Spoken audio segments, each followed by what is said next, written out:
Guaypirí, Paraguay, Cepé, que Melchor a Cuenca cuente la historia. Les damos la bienvenida a esta nueva edición de esta serie de entrevistas, reportajes, charlas, encuentros con referentes y fundamentalmente con colegas y amigos de las diversas artes.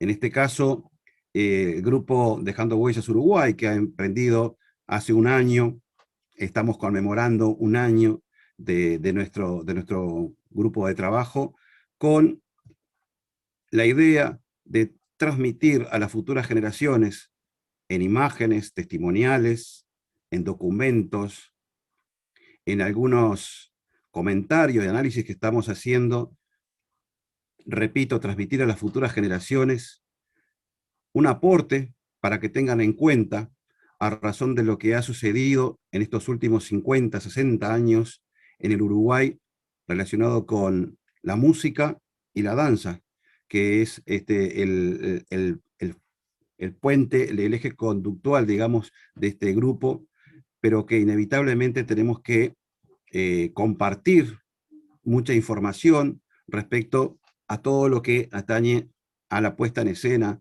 de nuestras danzas, de nuestras músicas, de nuestros bailes, así que con otras áreas artísticas compartimos. Es un honor para nosotros esta noche reunirnos en la convocatoria del maestro Seda Biglietti, hijo que está en la Ciudad de México en este momento, le damos la bienvenida, y también al maestro Jorge Román Gómez, que también está en la República Argentina. También tenemos que decir que vamos a estar integrando este foro los profesores Jorge López, Cecilia Gatto, para nosotros Ceci Gatto, pero yo sé que tiene otro apelativo, pero para nosotros Ceci Gatto, Analía, que tenemos allí también, Analía Fontán, que acaba de ingresar. Tenemos entre el grupo al profesor Miguel Francos, que está en el Río Grande del Sur, en las cercanías a Porto Alegre. Tenemos a Ari Thaler, el compañero que está también por allí en las cercanías de Pando, departamento de Canelones.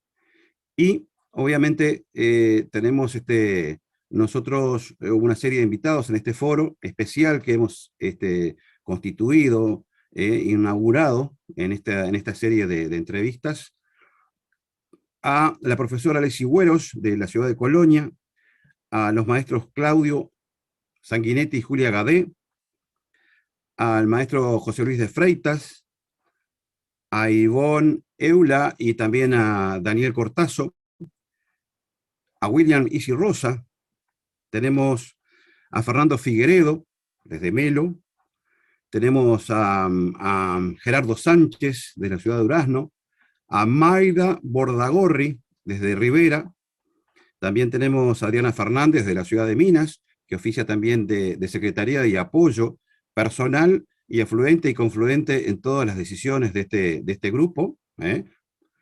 Vamos también a nombrar al maestro Julio Ibarra, de la ciudad de Minas, que en instantes se va a estar contactando, ¿sí? A María Rosario Almando, que está por allí por la ciudad de Colonia. Tenemos también a Silvio Alves, desde Salto, el profesor de música, Julio Alves, y Sebastián Rodríguez, el maestro Sebastián Rodríguez desde Canelones, y creo que por allí estaría completando la nómina de participantes en este honorable foro para recibir a los maestros. ¿Sí? Les damos la bienvenida, y bueno, trataremos de hacer esta charla amena y participativa entre los dos invitados, ya que con este aporte a las futuras generaciones habrán algunos temas de coincidentes en materia de esto que tratamos de transmitir. Sí, si ustedes me permiten y tienen a bien, nos vamos a ir lejos hasta México para presentar entonces al maestro César Biglietti. Adelante, maestro. Bueno, muy buenas noches para ustedes. Aquí todavía hay un poco de luz, hay 2 horas de diferencia. Yo estoy exactamente en la ciudad de Toluca, es unos 80 kilómetros al oeste de la Ciudad de México. Es un lugar, estamos en verano, pero hace mucho frío porque la altura, estamos a 2.700 metros, entonces aquí no existe, el verano es muy breve, dura menos de un mes, mes y medio, y ahora estamos en plena época de lluvia, se enfría mucho. Y quiero agradecerles a todos ustedes, en especial a usted, Pedro, esta invitación que me da mucho, primero hasta confieso cierta curiosidad, porque no sabía que existía este grupo y menos que se interesaran por alguien que hace tantos años que ya no está en Uruguay y que no está en Minas, mi ciudad natal, que donde viví mis primeros 20 años. Y bueno, y no sé, estoy a las órdenes para lo que ustedes me quisieran preguntar, porque no nos hemos puesto de acuerdo en nada con Pedro, y entonces estamos realmente abiertos a lo que ustedes me pregunten. César, usted nos hablaba que nació aquí en Minas, que vivió hasta los 20 años. ¿Y qué nos podría usted contar o comentar en referencia a su niñez y al contacto con la música? Porque sin duda que desde allí, suponemos todos, habrá tenido esta afinidad con este arte, ¿verdad? Bueno, sí, yo nací en un hogar de música, totalmente. Mi papá era guitarrista, escritor, era militar, coronel, pero de los militares constitucionalistas, siempre fue muy apegado a las cuestiones legales y tuvo siempre la inquietud desde muy joven él de tocar la guitarra. Mi abuelo también era guitarrista. Y entonces nací en una casa donde la música era permanente. Estaba la radio, porque en aquellos años no había ni televisión, soldada en CX6, la emisora del Sodre. Entonces empecé a estudiar guitarra de niño a los 9 años con mi padre.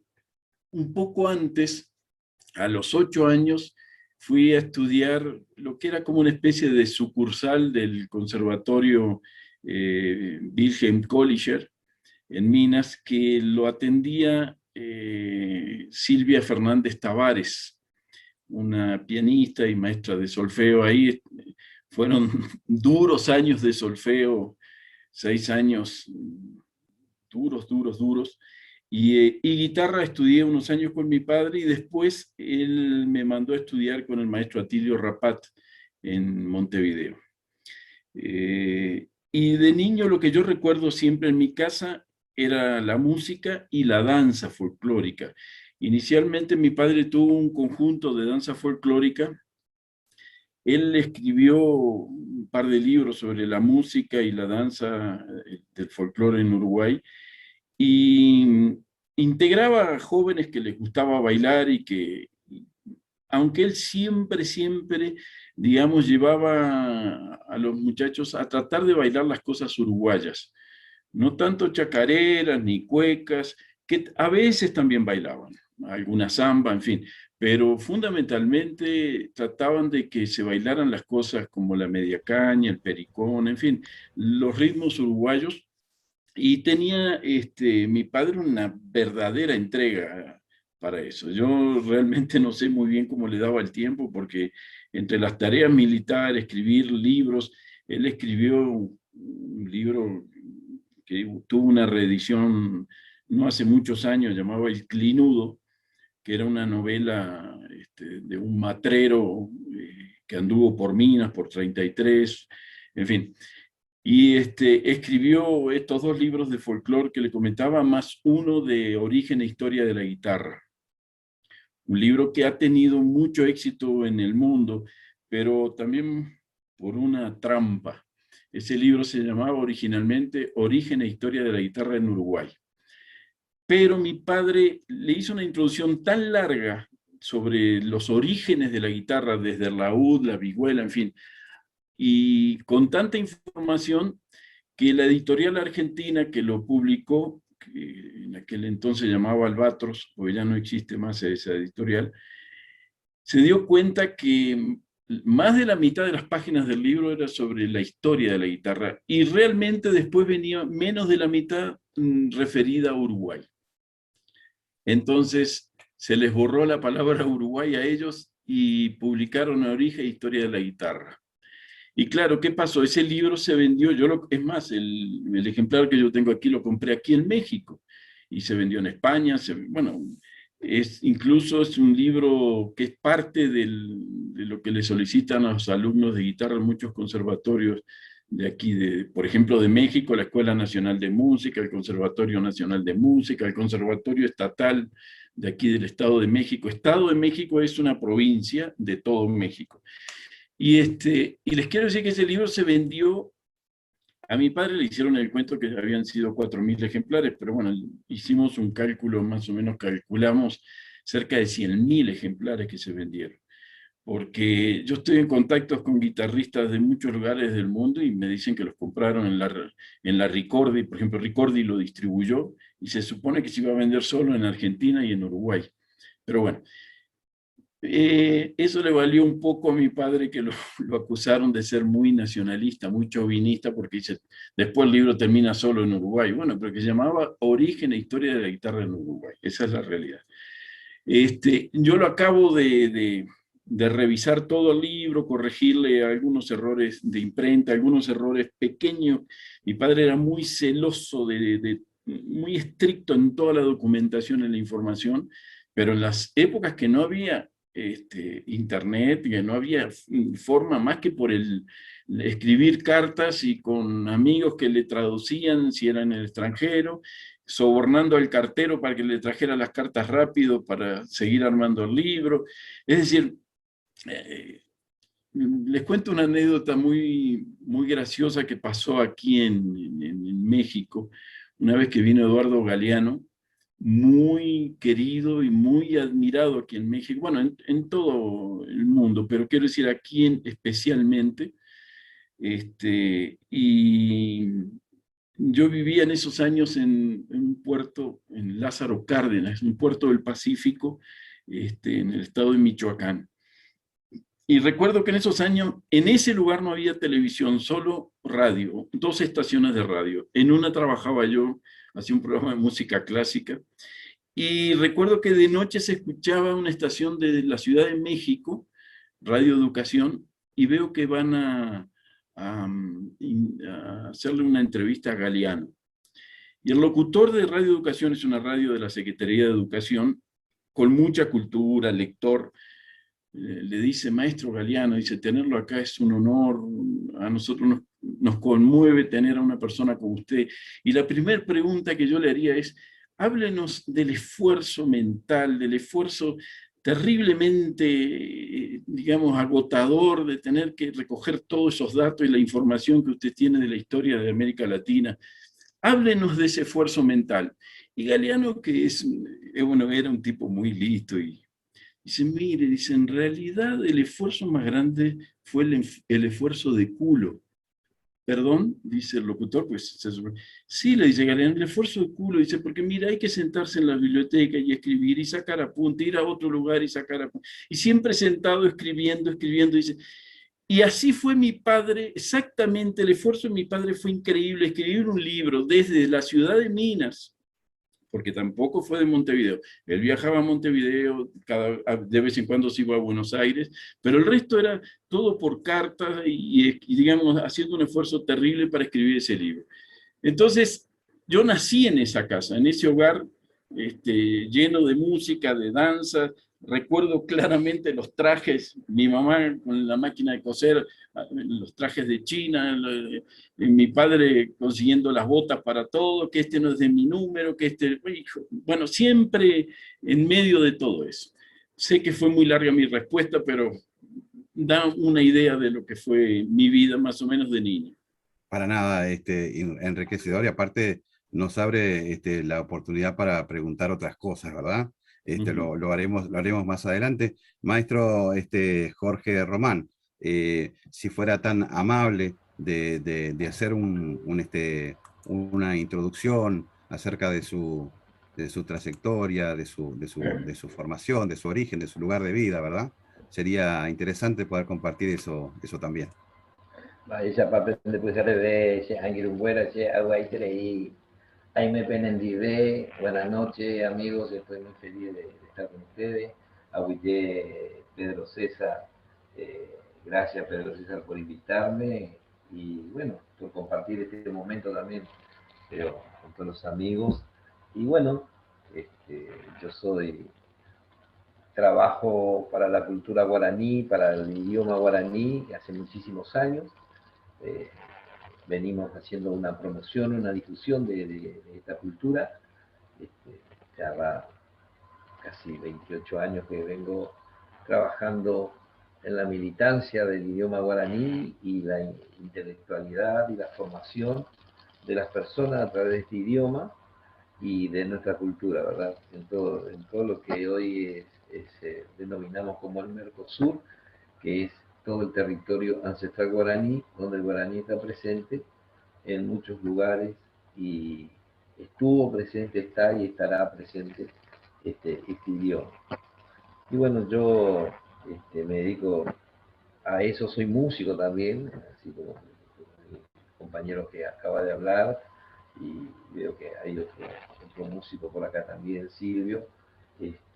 Soy músico y soy docente jubilado de profesor de música, de escuela primaria y de secundaria, y bueno, soy el director aquí en Argentina, en Corrientes, del Ateneo de Lengua y Cultura Guaraní, que es el Instituto de Estudio Superior de Formación Docente, de formación profesional en cultura e idioma guaraní, Ateneo de Lengua y Cultura Guaraní del Paraguay, donde tenemos hasta el doctorado en idioma guaraní, doctorado en antropología, magíster, la maestría, el profesorado, todo lo que tiene que ver con la formación profesional, técnica y científica con el idioma guaraní.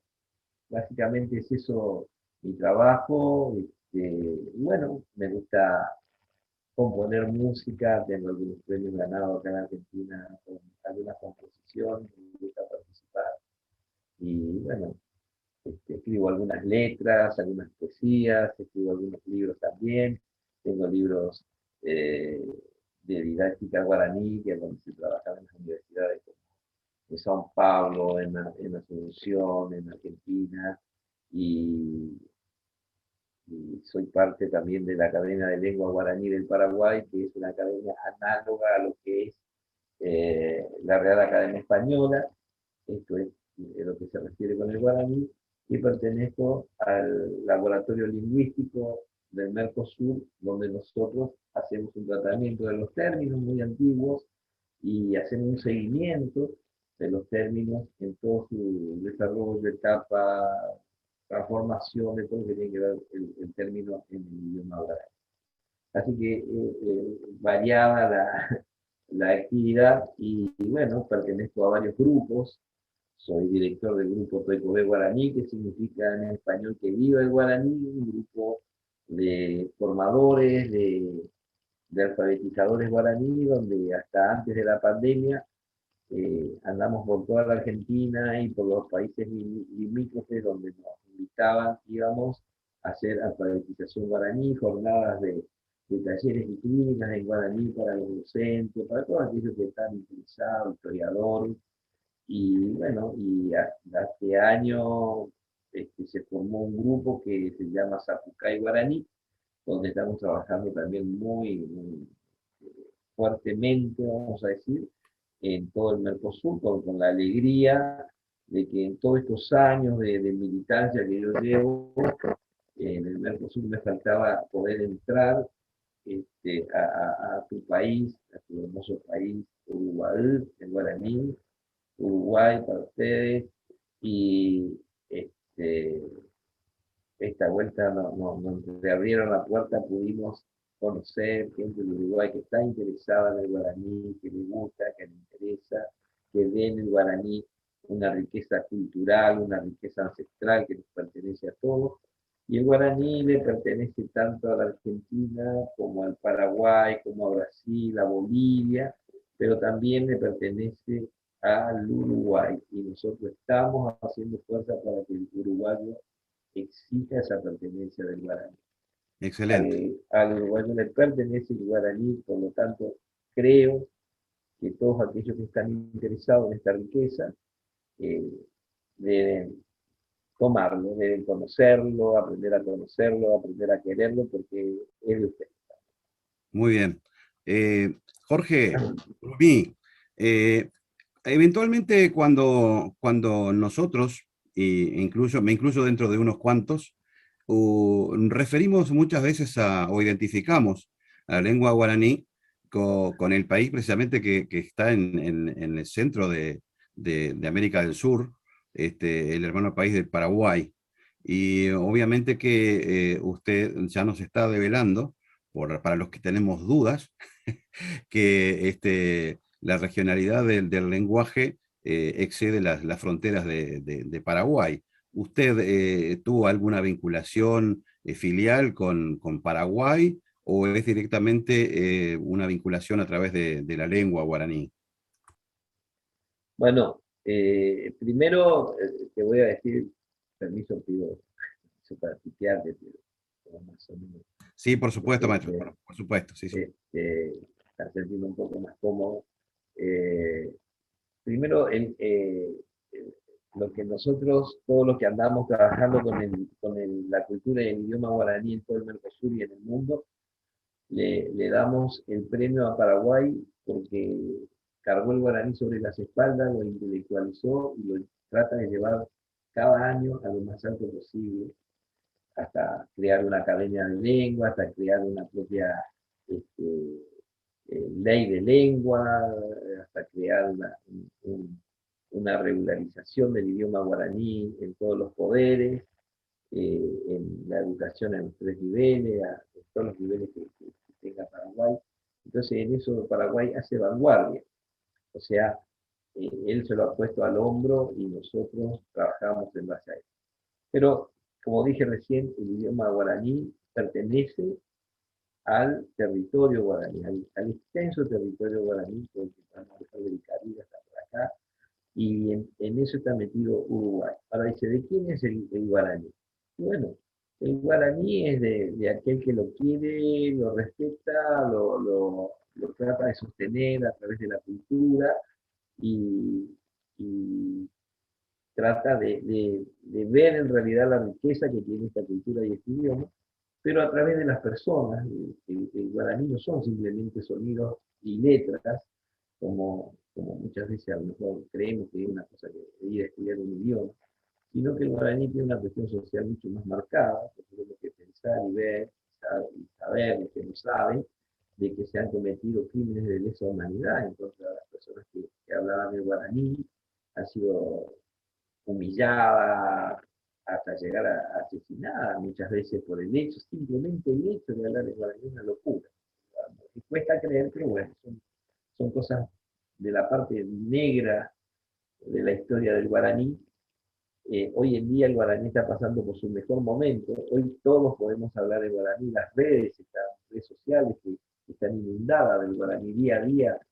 Nosotros nos preocupamos día a día de subir palabras, explicar, hay gente que explica a través de videos, cursos. Bueno, el guaraní hoy inundó, está en su mejor momento, se ha liberado. Antes el guaraní, en toda esta región de Paraguay, Corrientes, Formosa, era sinónimo de crueldad, sinónimo de humillación para toda nuestra gente. Era sangre, era lágrima, era pena, pero bueno, no se puede tapar, como decimos muchas veces, no se puede tapar el sol con un dedo, ¿no es cierto? Ni tampoco se podría parar una tormenta. Y el guaraní fue una tormenta, es una tormenta, porque pertenece a la naturaleza. En mi caso, yo soy rosarino, de la ciudad de Rosario, Santa Fe, tengo 62 años, nací en la ciudad de Rosario, yo hace aproximadamente a los 52 años, me entero de que mi mamá no era mi mamá biológica, y bueno, que tenía otra mamá, ¿no es cierto? A mí me creó una mamá, bueno, ¿cómo se dice? Me adoptó cuando yo era muy bebé, de meses, y bueno, a los 50 y pico de años me entero de eso, pero ya después de una larga este, militancia de más de 20 años, ¿sí? Y entonces consideré que es algo mágico para mí, porque al fin y al cabo la lengua, la cultura guaraní, toda la vida me estuvo llamando. Yo soy radiólogo industrial, hago ensayo de materiales no destructivos este, eh, con, con rayos duros, la metalurgia, y bueno, mi primaria fue todo en el colegio La Salle, en el colegio católico, pero la vida me fue rumbeando para estos pagos, me fue rumbeando para el lado de lo que era la ancestralidad, y creo que eso tuvo que ver el guaraní, y ahí descubrí este, una descendencia guaraní, porque mis abuelos, de parte de mi padre, son, que no lo conocí nunca, pero bueno, comentarios de lo que vienen, de los que quedaron, eran paraguayos, y bueno, entonces desde ahí viene toda ese amor, esa ancestralidad que a mí me llama, que yo no me la propongo, lo sentí, y bueno, y volqué toda mi energía precisamente en poder trabajar con la cultura guaraní.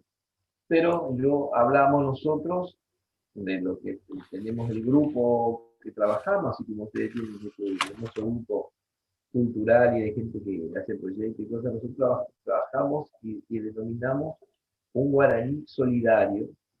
La mayoría somos todos profesores jubilados, otros siguen en actividad pero jubilados, tenemos licenciados, eh, gente con la maestría en historia, maestría en antropología, doctorado, y, y le dedicamos gran tiempo de forma, vamos a decir, gratuita, pero para trabajar con el guaraní, para poder solventar la fortaleza en la formación de toda nuestra gente aquí en la región guaraní, para que vean que el guaraní es un idioma como cualquier otro idioma en el mundo, y se pueden formar de forma individual como de forma colectiva con la sociedad. Hoy en día Paraguay ha puesto una ley de lengua donde ya hace 3 años atrás venimos trabajando en todo el Mercosur con lo que es el guaraní jurídico, como una cuestión también de derechos de las personas. Hay leyes lingüísticas, ¿verdad?, internacionales, que defienden a las personas a través de las formas de expresarse.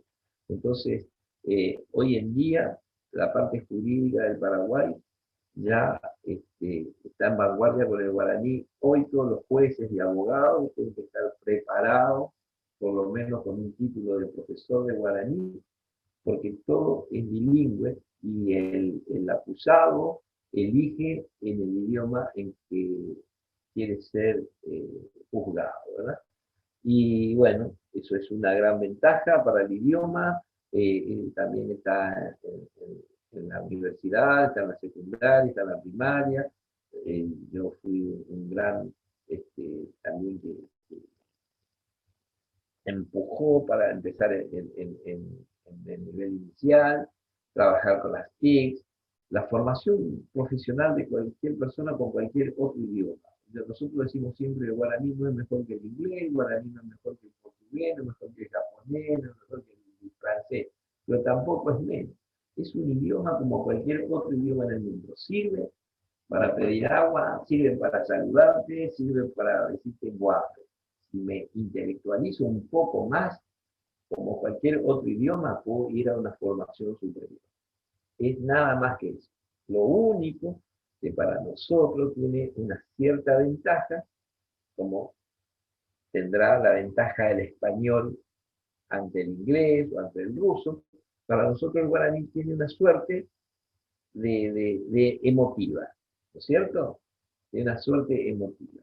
cuando nosotros decimos, cuando no es lo mismo sentarse a estudiar inglés para nosotros, o ruso o francés, es una cuestión de adquirir conocimientos, ¿verdad? Pero sentarse en una mesa a estudiar el guaraní, ya empieza a brotar ese aroma cuando era niño, el recuerdo de los abuelos, empezamos a utilizar todas las raíces, toda la tierra que está precisamente que tiene que ver con nuestra ancestralidad. Y esa es la parte, el plus, si se quiere, que tiene para nosotros el hecho de estudiar esta lengua ancestral para nosotros, ¿verdad? Así que bueno, trabajamos sobre esa formación, nosotros creemos, apostamos.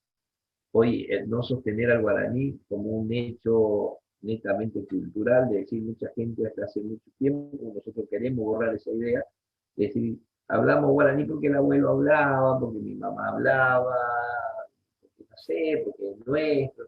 Nosotros queremos encontrarle el verdadero sentido al hecho de sostener esta cultura, que es la formación profesional, que sustente a la persona que soporta el guaraní, que no lo quiere dejar porque lo siente que es su identidad, pero que al mismo tiempo sea sustentable para el que habla y se propone sostener el guaraní.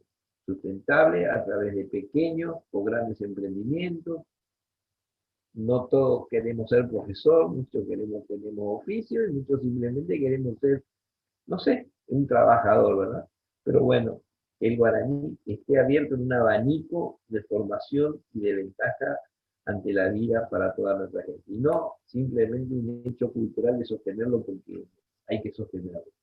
Porque nosotros descubrimos que de esa manera el guaraní se estaba cayendo, se estaba muriendo, se estaba haciendo en desuso, y más porque los países, en nuestro caso Corrientes, la parte política, no se pone en vanguardia con el idioma. Entonces nosotros estamos precisamente en este momento trabajando para exigir y exigiendo ya que haya una educación bilingüe en la provincia de Corrientes, en toda la etapa primaria y secundaria, con el guaraní y el español.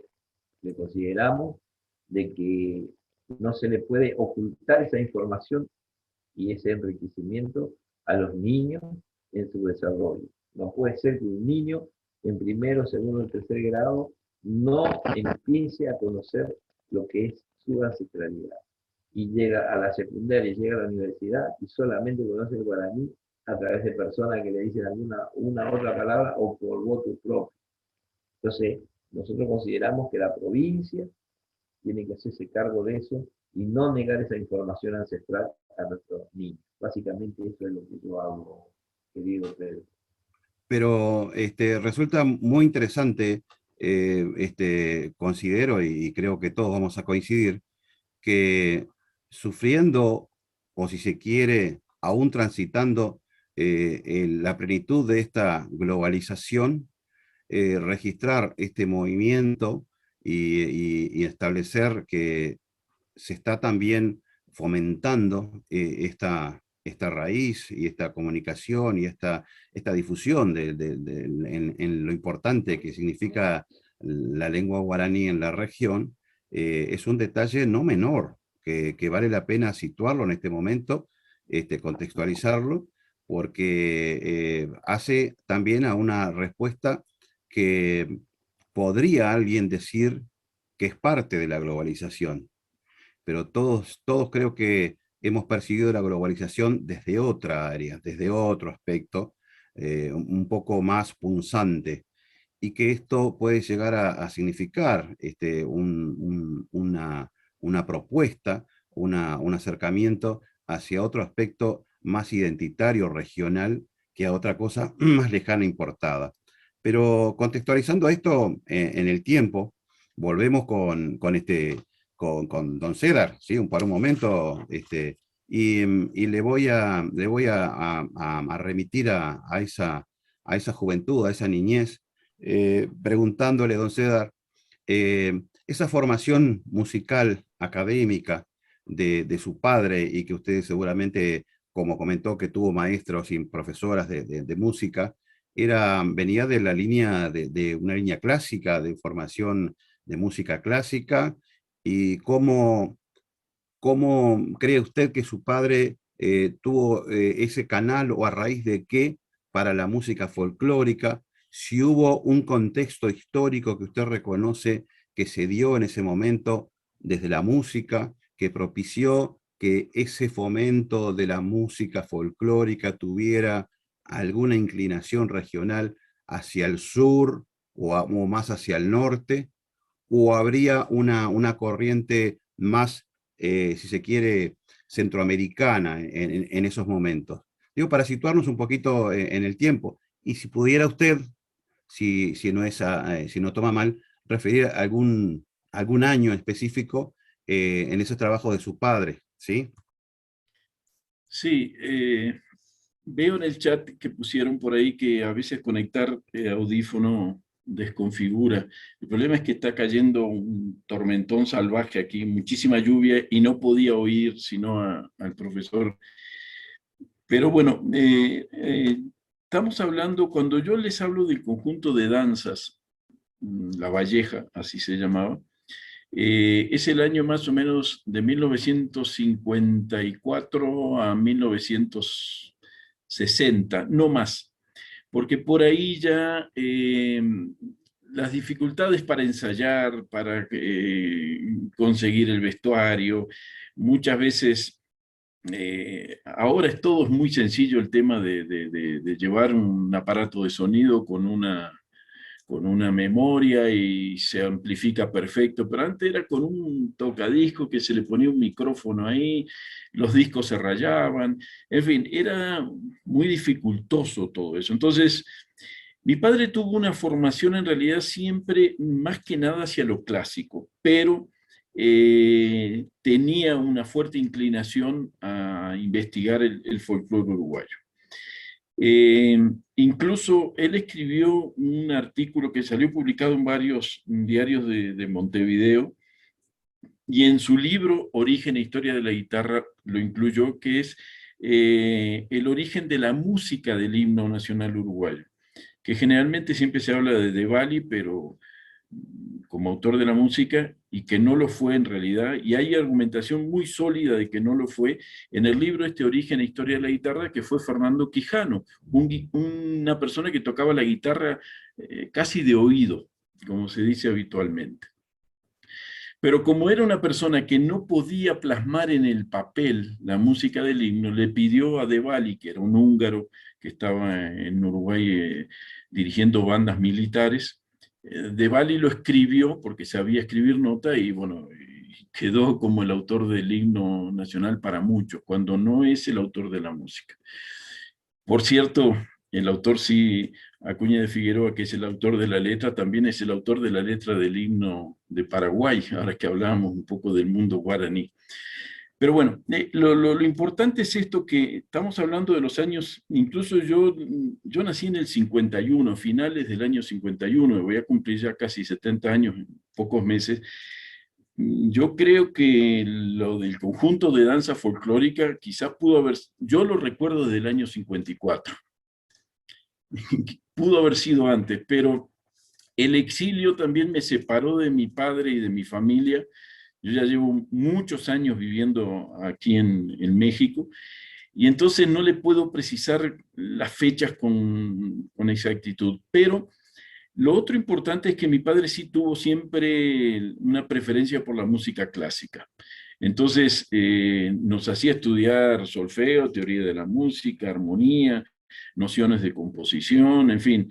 Y él me inició en la guitarra, pero inmediatamente me pasó ya con el maestro Atilio Rapat. Yo viajaba de Minas en el Expreso Minuano, una línea de ómnibus que existió, creo que no existe, pero que existió hace años. Ah, ¿todavía existe? Ah, formidable, porque me acuerdo que lo tomaba ahí frente a la Plaza Libertad, y me iba a las clases de Atilio Rapaz, me tomaba un expreso minuano que iba por la Interbalnearia, entraba por Avenida Italia y me bajaba ahí en Avenida Italia y Comercio, y en Comercio apenas unos metros ahí vivía don Atilio Rapaz, un maestro extraordinario, extraordinario. Quizá desde el punto de vista digamos, técnico, el maestro Abel Carlevaro lo superaría. Creo que sí. Pero del punto de vista del amor por la guitarra que nos transmitió a la cantidad de alumnos, venían alumnos de Argentina, de Ecuador, recuerdo un alumno, de Brasil, o sea, y nos quedábamos en la clase con Atilio Rapat, hasta horas, y nos íbamos acomodando en sillas, porque ver las clases del maestro Rapat era algo increíble. Mi padre escribió los libros de folclore, uno de ellos lo recuerdo fue en el año 1947, bueno, no me quiero parar, pero los tengo aquí en mi biblioteca, pero siempre la música clásica fue la que primó. Incluso conmigo fue mucho más la educación hacia la música clásica que la que él recibió a su vez. Él fue al Conservatorio Santa Cecilia en Montevideo, conservatorio que ya no existe, pero conmigo yo casi, incluso en guitarra, no toqué nada folclórico hasta que vine a México. Y por nostalgia, porque, bueno, recuerdo que como estábamos los exiliados acá a partir del año 76, organizábamos eventos para difundir la situación que se vivía en la dictadura en Uruguay. Entonces, claro, tocar bajo, tocar Scarlatti o no sé, o Tárrega, no acercaba mucho a los mexicanos a Uruguay. Entonces empecé a tocar tristes, milongas y obviamente mantengo mucho de esa música porque incluso a mis alumnos, yo ahora ya me jubilé y me dedico nada más a dar clases particulares, pero mis alumnos todos tocan algo de Uruguay, todos tocan, que tristes, que estilos, y les hablo mucho de ese tipo de música. Pero mi padre tuvo siempre, más bien la música y las danzas que él tenía en su grupo eran ni siquiera al este hacia el lado de Brasil, ni menos el norte, aunque él vivió muchos años en Artigas, vivió en Paysandú, vivió en Mercedes, porque todos los militares siempre los trasladan, los hacen recorrer el país. Pero le diría esto, él se centró más bien en el sur, no tango, no música ciudadana, sino música de campo. Y yo diría que esa novela, El Clinudo, define mucho la música que mi padre cultivaba en torno a la danza. E incluso recuerdo yo que iba a la escuela primaria en el barrio de Las Delicias, yo viví frente a la plaza, a un costado de la Capilla Santa Teresita.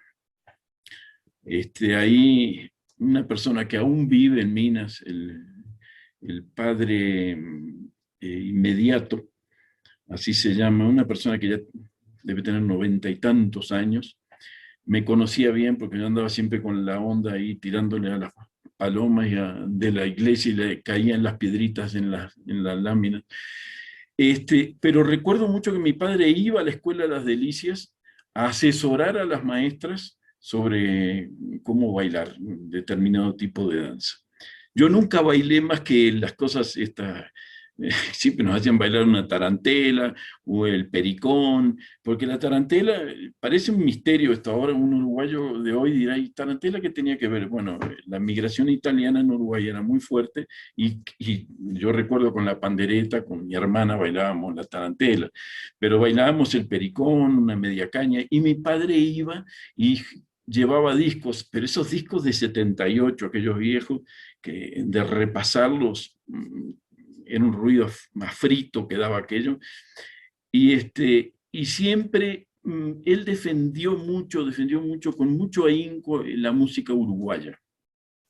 No por un tema con Argentina, sino porque en realidad la influencia argentina en Uruguay es tan grande en la música, en las estaciones de radio, en todo, que realmente el reivindicar la música uruguaya fue casi una labor, yo diría, como él también luchó por difundir la guitarra, ¿no?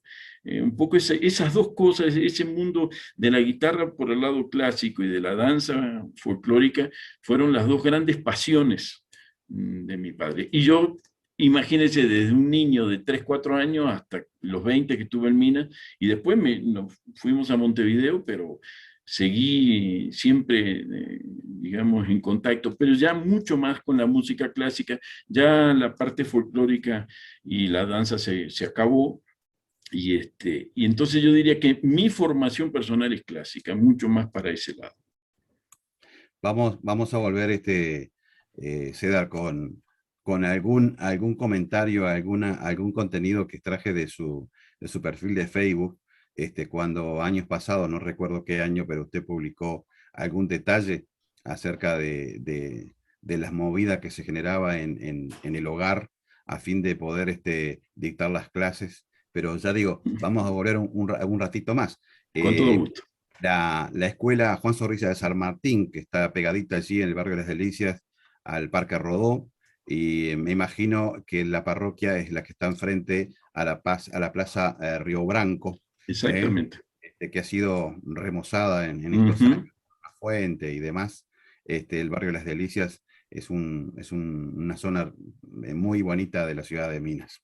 Volvemos en un ratito por ahí. Muy bien.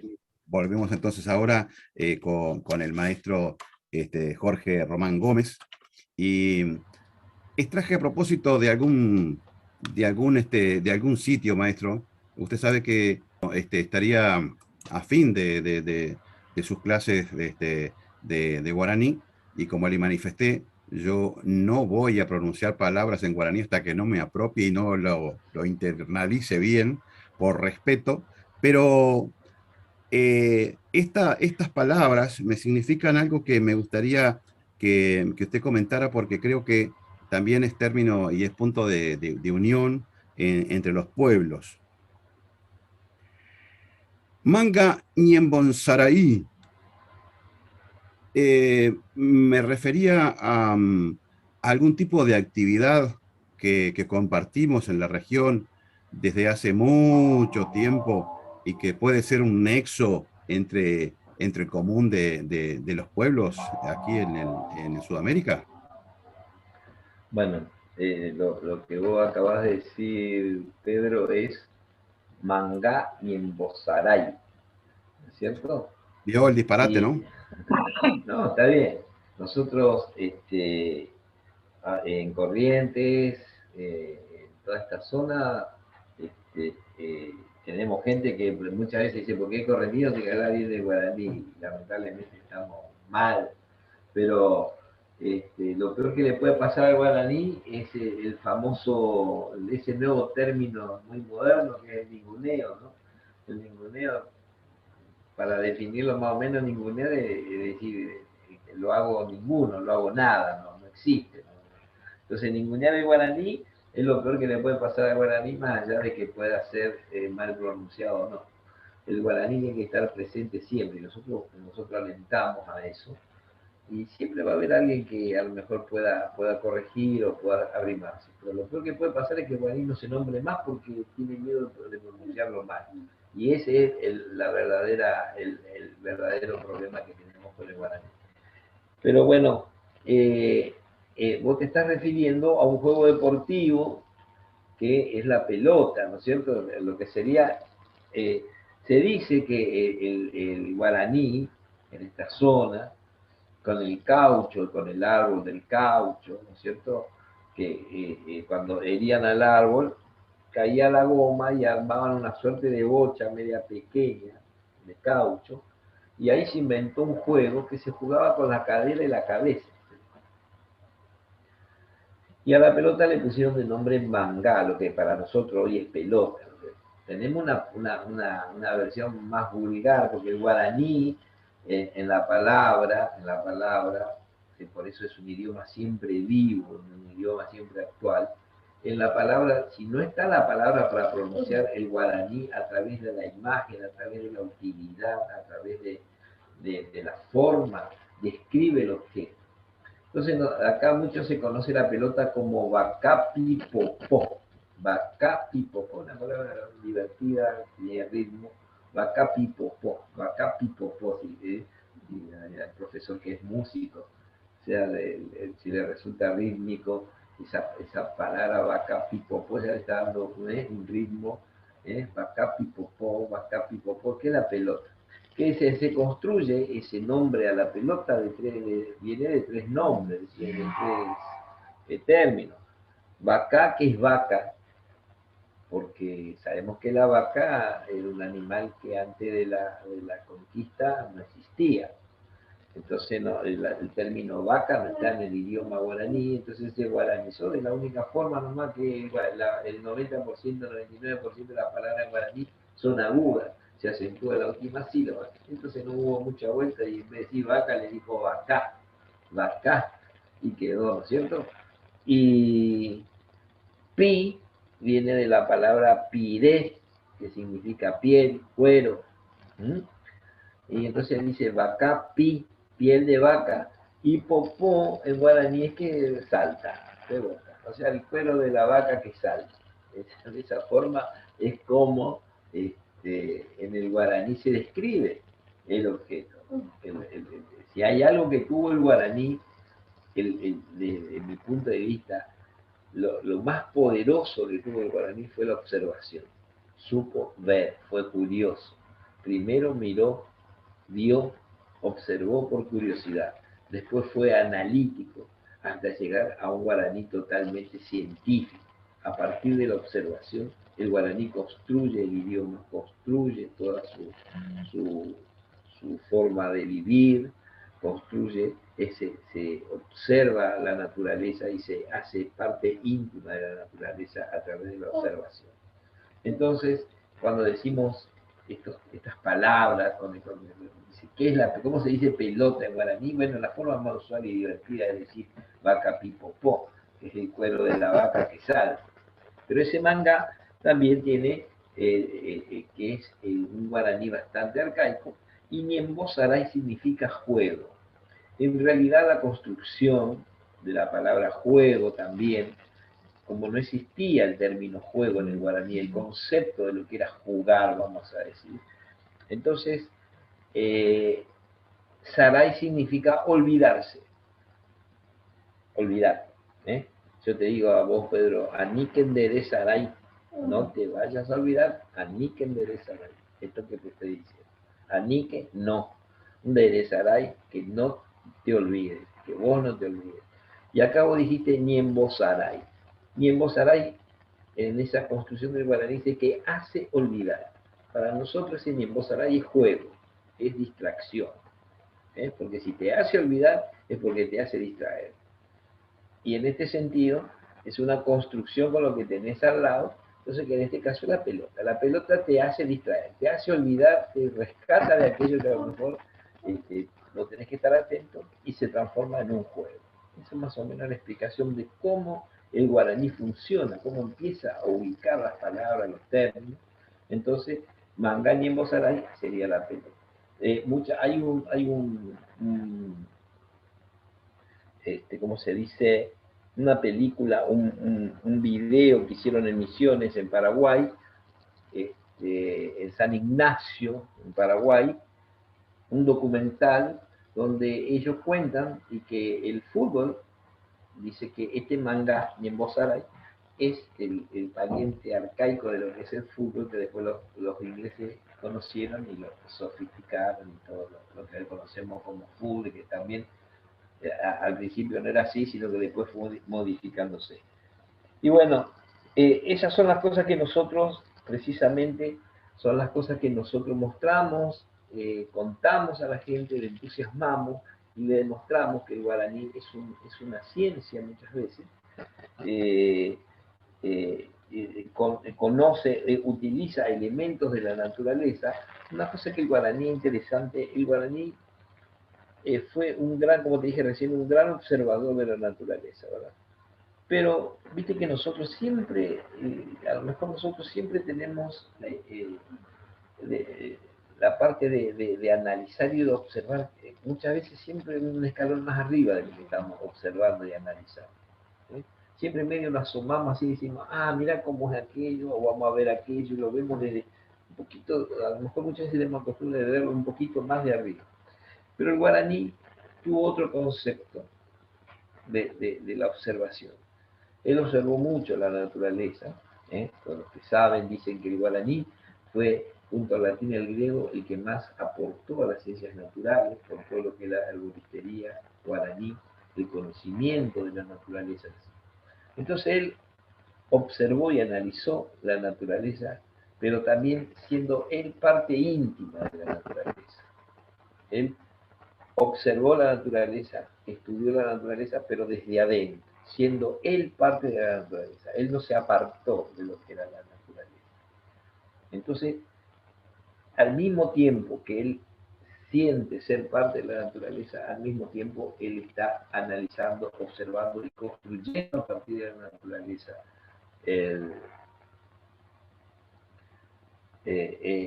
idioma, ¿cierto?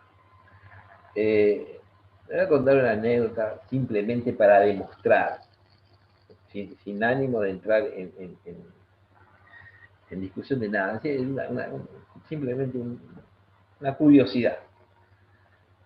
Cuando llega la conquista, bueno, primero te voy a decir que la mujer al hijo o hija, dependiendo del sexo, sea hombre o mujer, la mujer en guaraní le dice membul, así tal cual, membul, donde en la palabra encontramos sonido membul.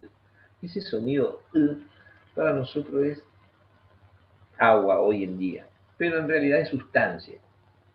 Puede ser sangre, puede ser orín, puede ser agua, todo lo que es sustancia.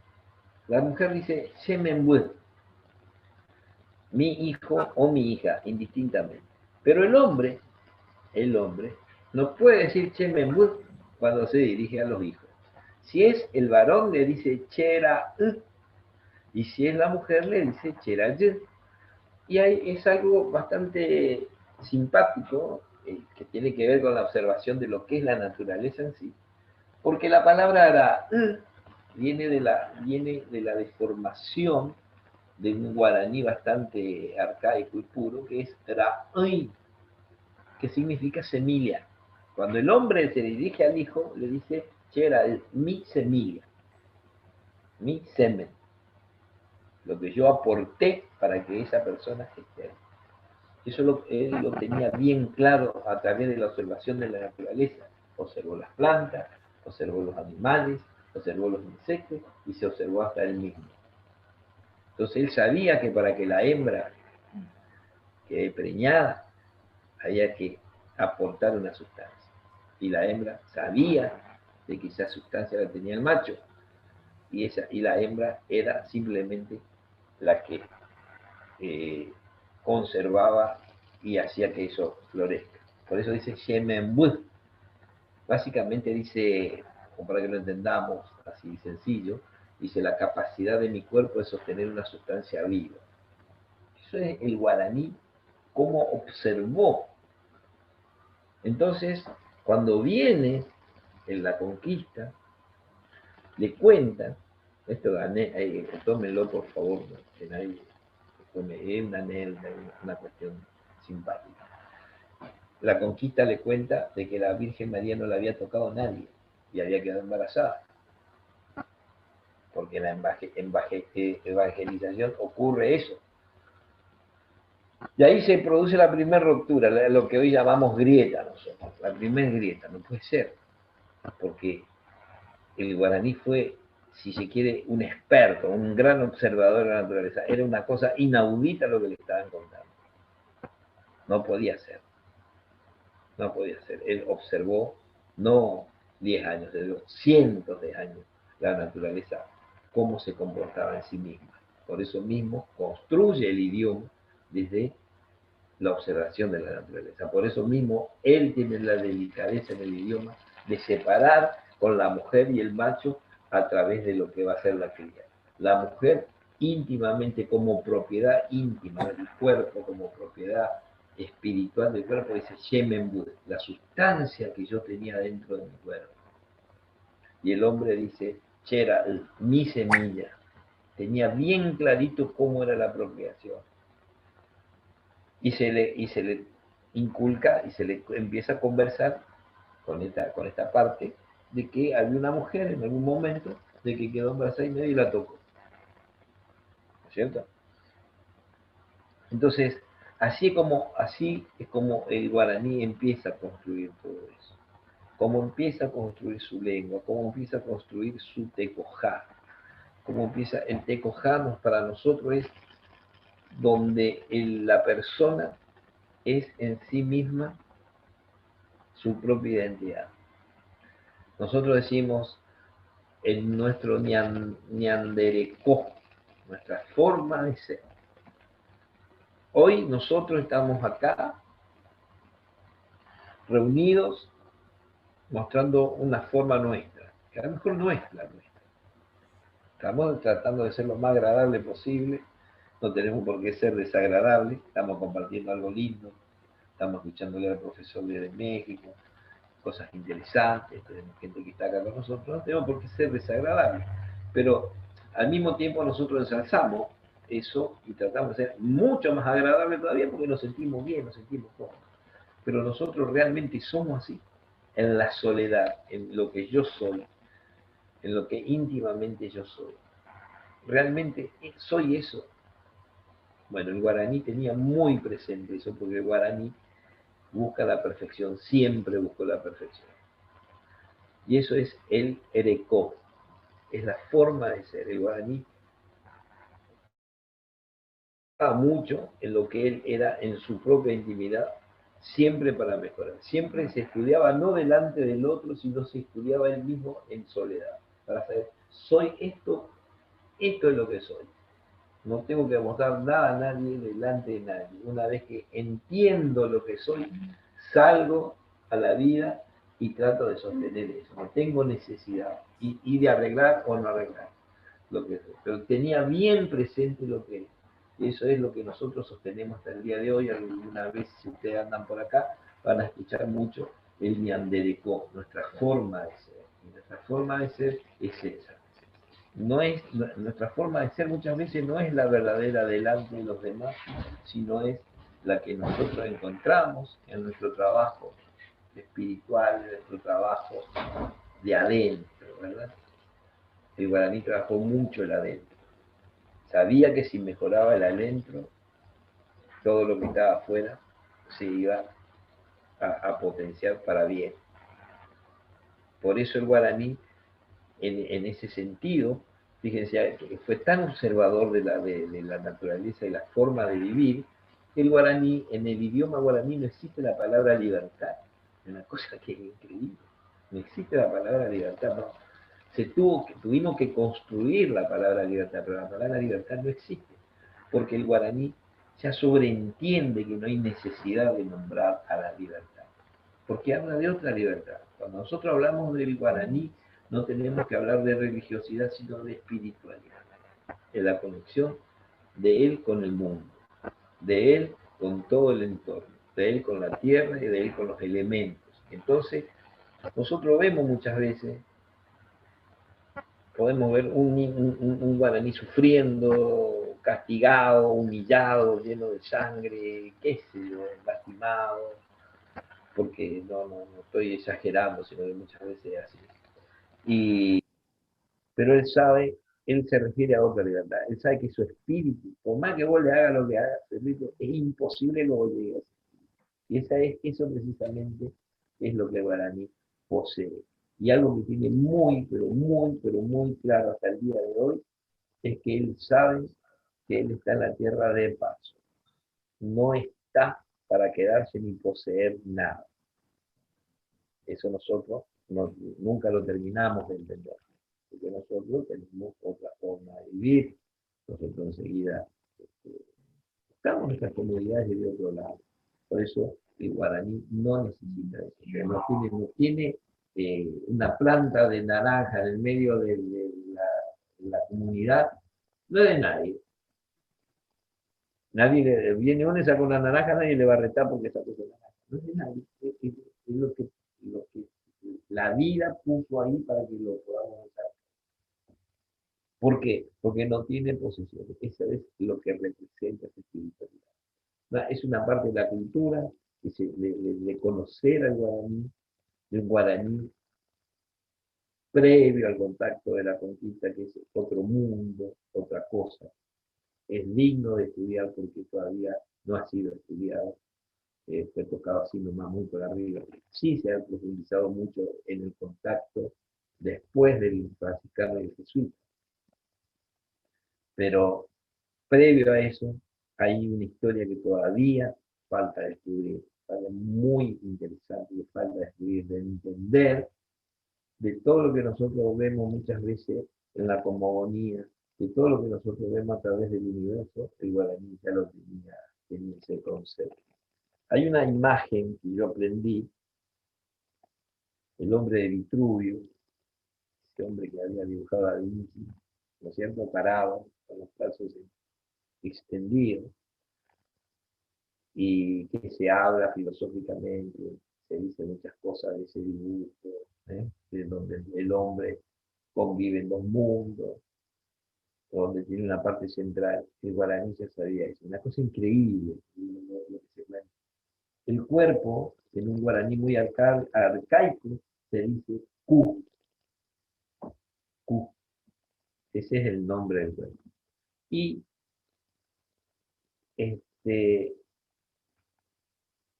Rusú es brazos extendidos. Entonces, la cruz en guaraní, la cruz del católico, que no tiene peso simbólico, tenía peso simbólico religioso, para el guaraní simplemente era una imagen, era una figura geométrica, pero sí tenía esa imagen, el cuerpo cuando él lo separaba en el centro de su humanidad para hacer una relación íntima con la espiritualidad y el universo. Fíjense, esto, si nosotros decimos, está contando cualquier cosa, no, es precisamente lo que nosotros vemos después que Da Vinci dibuja y tiene esa relación de ese hombre del Vitruvio con la espiritualidad y el universo, lo hacía el guaraní con su cuerpo. Ya sabía que el eje central de él, precisamente, era la verticalidad, era la armonía que tenía él con el universo. Y un datito más ya para terminar, para no atrasarle mucho al profesor. Muchos saben, escucharon la palabra añamembué. Dice, un neputión guaraní, ahora vas a ver qué te hace. Añamembué, la gente se cree que le está insultando muchísimo. Cuando llega el conquistado, llega con dos personajes. Uno tenía cuernito, barbita, así medio como yo, así, con un estridente, y que era malísimo. Y el otro era mucho blanquito, con barbita así, re bueno. Y llegó con esos dos personajes.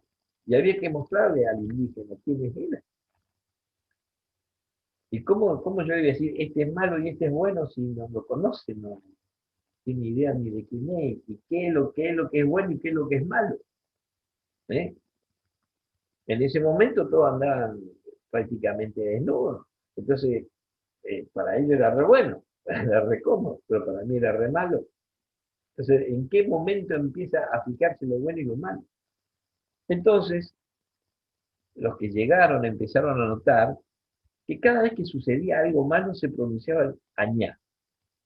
Añá. Por ejemplo, había una persona que le agarraba, qué sé yo, la descomposición del cuerpo, una diarrea, y eso era añá. Había una gran inundación y era añá. Había una gran sequía y era añá. O sea que todo lo que era, que rompía una armonía en la naturaleza ya propia del cuerpo como del entorno, eso era añá. O sea que añá era lo contrario a la estabilidad de la armonía de la naturaleza. Era añá. Si a una criatura le agarraba fiebre, así, era añá. Entonces, la conquista empezó a asociar ese personaje con cuernito y con estridente, dice, este es añá, porque representa todo eso malo que vos decís. Y se empezó a quedar, y se empezó a quedar. Hoy en día la gente que no sabe esto, dice, el diablo es añá, ¿no es cierto?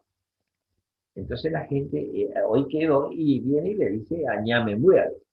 Y yo digo, ¿cómo vas a decir añá me muero? Es un insulto grande. Pero en realidad no le está insultando.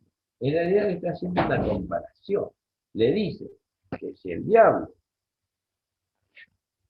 que se añade, que es el diablo. Es el diablo, y vos sos hijo del diablo, vos estás más potenciado que tu papá, o sea que obviamente que sos más malo que tu papá. Eso es prácticamente lo que me está diciendo. Pero, como sabemos, todos los idiomas se van transformando, muchas veces para peor, otras veces para mejor, ¿cierto? Bueno, todas estas cosas son las que nosotros, precisamente, son con las que nosotros empezamos a mostrar el guaraní a todos aquellos que creen que el guaraní, precisamente, no tiene un valor espiritual, no tiene un valor científico y no tiene un valor social para nosotros. Son básicamente.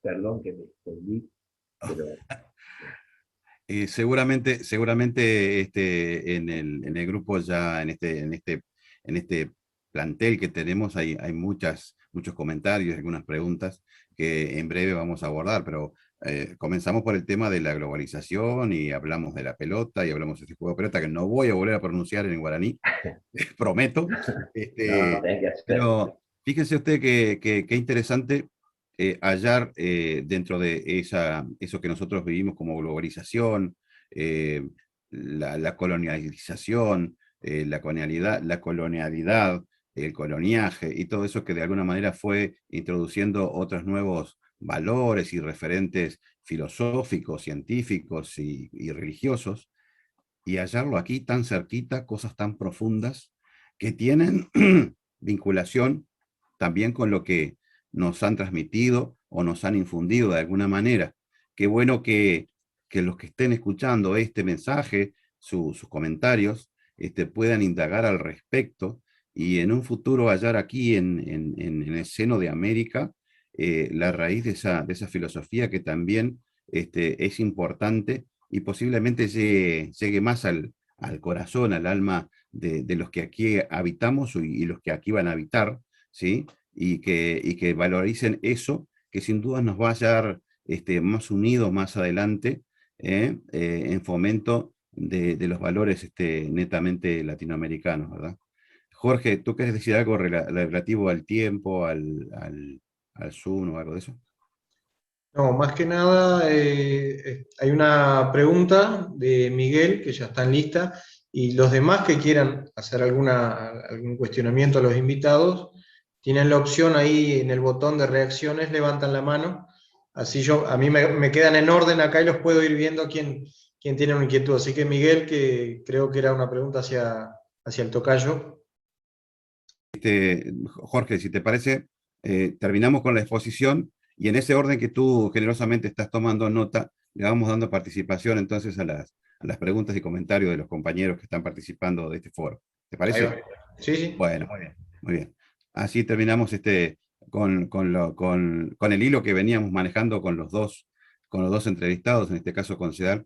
Me había quedado con esa idea de que posiblemente en ese contexto de los años 1950, la forma típica o clásica de las formas educativas, a razón de las necesidades políticas, económicas, comerciales y demás, infundían un manejo de ciertas cosas, ciertos parámetros que nos vinculaban con lo que te hablábamos recién, una cultura europea, y en este caso la formación de la música clásica, ¿verdad? Me lleva a razón de que varios de los investigadores relacionados con la investigación de la raíz folclórica, de los hechos típicos y tradicionales de los pueblos de este Río de la Plata, del contexto regional riograndense incluso, podrían llegar a ser maestros que tuvieron una formación en las artes clásicas, en este caso en la música clásica. ¿Usted cree que en el caso de su padre, esa formación y esas investigaciones que él hizo a propósito de todos estos libros, trasuntan por esos espacios de registros y de cosas que de alguna manera nos fueron heredadas por esta colonización y todo, ¿verdad?, que tiene que ver con la cultura europea?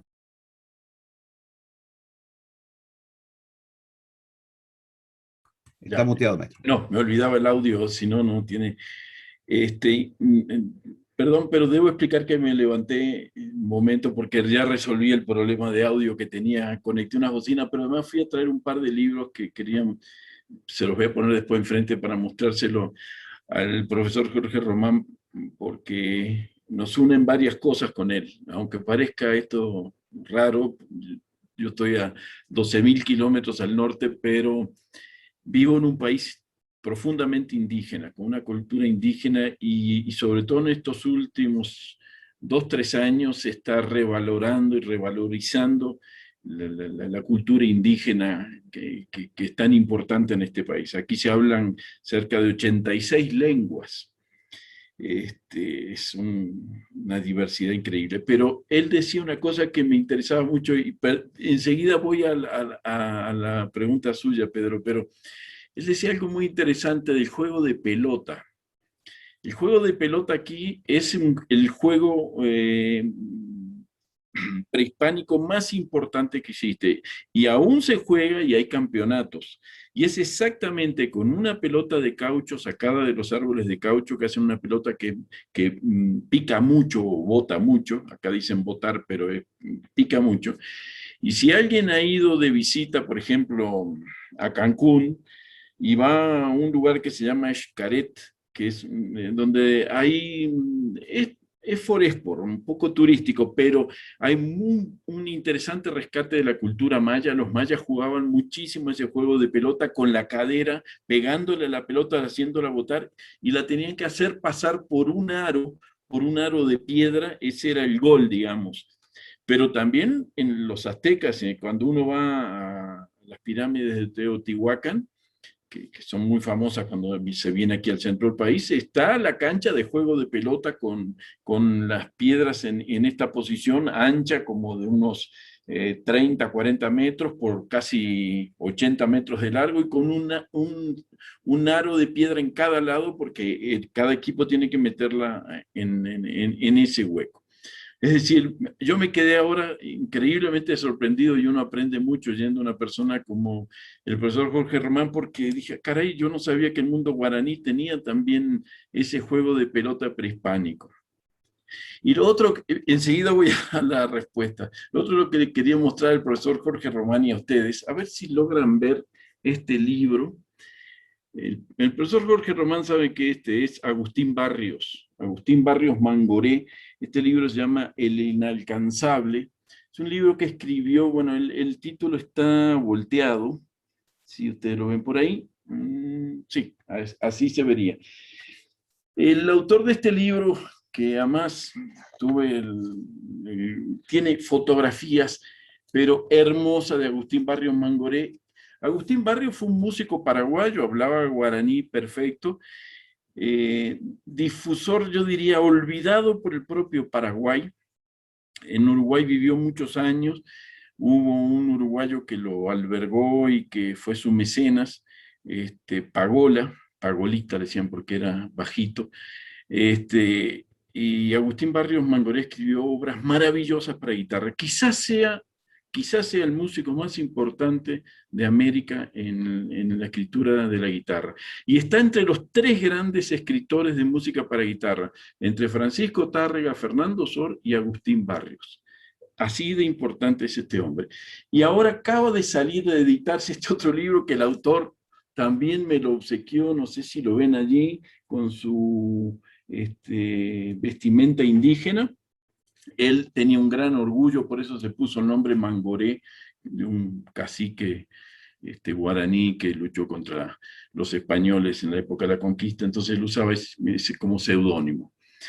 Así que con el profesor tenemos mucho en común. Yo admiro muchísimo la cultura guaraní, muchísimo, muchísimo. Y además, no estoy tomando mate como un compañero que está aquí, que está con el mate, porque aquí ya de noche, con la edad, me cuesta un poco dormir a veces el mate, pero soy matero desde que tengo uso de razón. Bueno, pero ahora sí, Pedro, perdón, pero quería hacer esta mención porque no estamos tan separados los que estamos aquí en este ámbito. La pregunta que hacía, es complejo todo esto porque yo creo que se confunde la palabra cultura muchas veces con la palabra educación. La cultura guaraní, la cultura maya, la cultura inca, la cultura azteca, la cultura tolteca, encierran un mundo y una interpretación del mundo que va mucho más allá de la educación que hemos recibido. Pero en Uruguay y en buena parte de Argentina, no justamente hacia el lado de Paraguay, sino más bien hacia el sur, pero sobre todo en Uruguay vivimos bastante alejados del mundo indígena. Y el folclore nuestro es a partir prácticamente de que llegó el español. Las danzas son danzas que tienen origen en España, con algunas reminiscencias, es cierto, cuando hablamos del triste o hablamos del estilo, eso viene de los incas, del famoso yarabí que los incas tocaban, esa música, pero nosotros no podemos hablar en Uruguay con realmente, seriamente, no podemos hablar de un folclore que esté impregnado del mundo indígena. Es muy lamentable eso, porque eso va con la historia uruguaya del exterminio de los indígenas, que no solo los charrúas, en buena parte eran guaraníes que estaban en Uruguay, poblando Uruguay. Entonces, de alguna manera, la cuestión europea es muy fuerte, muy fuerte. Si uno mira, encontré, que también me levanté para sacar el libro, porque si no, no lo tenía aquí a la mano. Como no tenía idea de qué íbamos a hablar, no me preparé, pero este es el libro que yo le decía, que ustedes no sé si lo logran ver por ahí, que dice Folclore, Folclore de Uruguay, dice la guitarra del gaucho, sus danzas y sus canciones. Y bueno, y si uno ve las danzas realmente y las canciones del gaucho, están muy impregnadas de Europa, porque es el cielito, el triste, el estilo, el pericón, la media caña, la vidalita, la milonga, la cifra, el gato, la huella, el malambo y la polca. La polca se escribe con K, ni siquiera es una palabra española, viene de las polcas europeas, del centro de Europa y del este de Europa. Y bueno, aquí hay un fenómeno que yo creo que es interesante, que tenemos que valorar mucho más la cultura que la educación.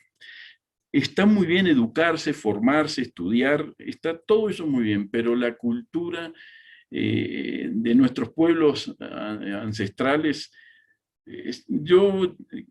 imagínense, salí a los 24 años de Uruguay. Voy a cumplir casi 70. Tuve un pequeño regreso a Uruguay, pero ya no me había adaptado. Es decir, tengo muy marcada la cultura mexicana en mi vida. Admiro mucho la cultura mexicana, la riqueza increíble de este país. Su música, que nadie... Porque todos creen que el mariachi, la canción mexicana, que Miguel Aceves Mejía, los que somos medios viejos, escuchábamos en Uruguay, que no. México tiene una música regional de una riqueza extraordinaria. La música huasteca es increíble, la música de Yucatán, las bombas, pero yo ahora hablo de Michoacán, por ejemplo, un estado que es vecino a donde yo vivo aquí.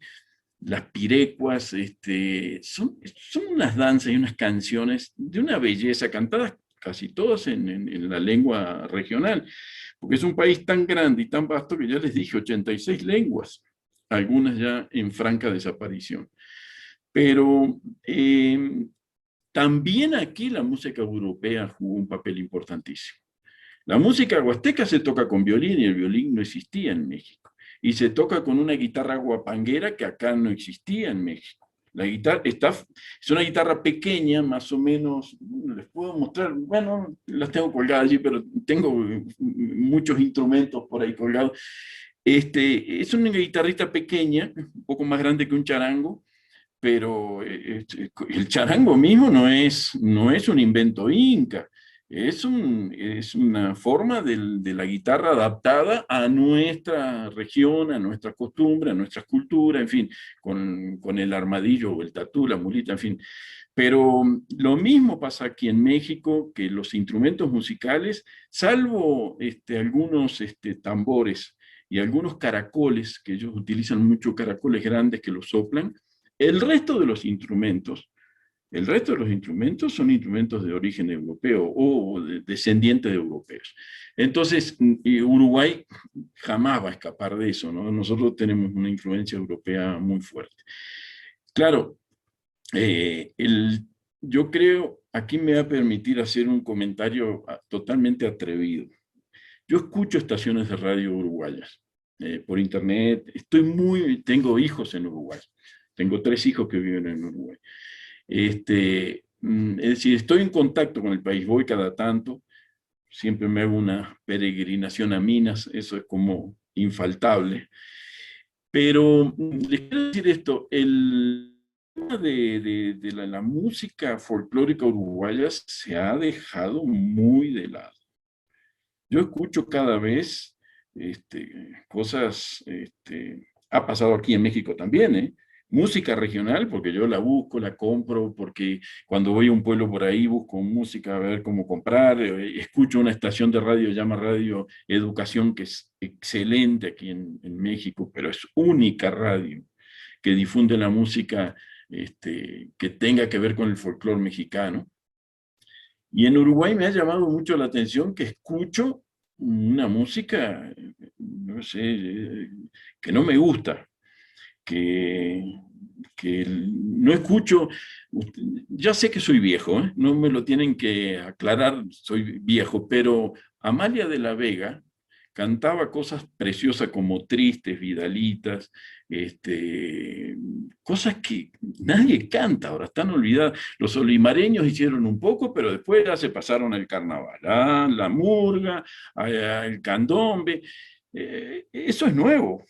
Es decir, se olvidó. Yo no sé, usted, Pedro, que tiene un conjunto de danza y que, híjole, debe sonar a algo extraterrestre, ver bailar un malambo, debe ser una cosa rarísima, porque hoy, claro, la influencia también de Argentina, el cuartetazo, la música esa, la cumbia tan hermosa, la cumbia colombiana, pero tan espantosa la cumbia extranjera.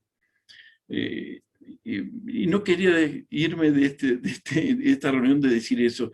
Yo creo que hay que buscar las formas de revalorar lo nuestro.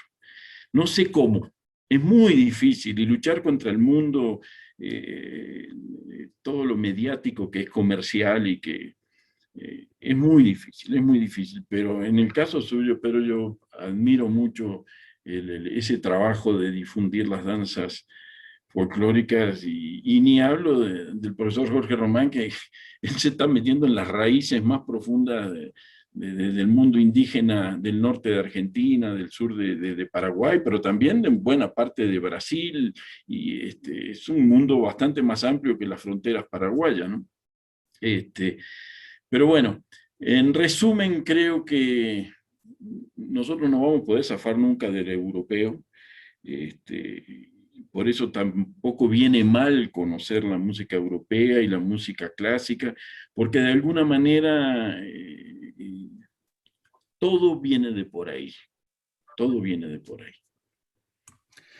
Sensacional, espectacular los comentarios de los dos maestros, y fundamentalmente esa línea de coincidencias en lo que hablaba, se da que nosotros no planificamos esencialmente sobre lo que íbamos a hablar, pero esta natural coincidencia en la mayor parte de los puntos hacia la sensibilización que este grupo de estudios viene de alguna manera trabajando y tratando de dejar registrado a través de estos encuentros para las futuras generaciones, a razón de que insistan sobre estas bases que sin duda nos han identificado en ciertos aspectos, y más en lo que tiene que ver con la danza y la música. Ahora sí, don Jorge, vamos a dar... ¿Puedo? En este momento vamos a dar apertura, Miguel, a la participación en ese orden que Jorge había de alguna manera organizado a la medida que fueron levantando la mano. Y le estamos este rato para que puedan de alguna manera transitar por sus inquietudes. ¿Sí? Gracias. Ya tengo ahí 2 manos levantadas, y hubo alguien que levantó mano y la volvió a bajar, Así que sí. Podés leer el chat también, igual. También, claro, vamos a agradecer al profesor Jorge también, que nos ha dejado su contacto para a los invitados que quieran hacer otras consultas puntuales sobre la lengua guaraní. Y decía César, que un comentario aparte cortito ante Miguel, digo que él me ve acá tomando mate a esta hora de la noche. Yo soy un ser que paso todo el día con el mate. Logro dormir casualmente, no tengo ese problema, y que esto, que es un símbolo, un signo del uruguayo mundialmente, más que el argentino, pero que es algo que lo tenemos heredado justamente de la cultura guaraní. Lo supimos explotar comercialmente, que es otra cosa, pero es algo que gracias a la cultura guaraní, es un símbolo del uruguayo hoy, lo que son las regionalidades más allá que los países. Miguel. No, todo bien, buenas noches para todos. Al amigo ahí sobre el tema de nuestra cultura guaraní. Está interesante el aspecto en que los libros que están siendo publicados aquí donde yo vivo, Río Grande del Sur, están siendo publicados en 3 idiomas. Portugués, obviamente, guaraní y español. Está habiendo una visión diferente. Mi relación con la lengua guaraní fue en 2005, 150 años del asesinato de Sepete Arayú. Yo estuve en esa época, yo hacía varios trabajos sobre temas indígenas. Es más, yo fui asesor para el gobierno de la época, el gobierno Rigoto. Germano Rigoto, que era el gobernador, me mandó a llamar como asesor neutro sobre el tema de una ley que se hizo sobre Sepete Arayú. Digo claramente, mis compañeros me conocen, yo soy neutro en cuanto a aspectos religiosos y visiones fuera del contexto real de la situación. Está en boga en este momento todos los libros que tienen a ver con tradición y cultura. Están siendo hechos a 3 idiomas, portugués, guaraní y español. Pero eso es un comentario. Al amigo Biglietti, recordando cosas familiares. Yo era un niño y mi hermana mayor, que vive en Río,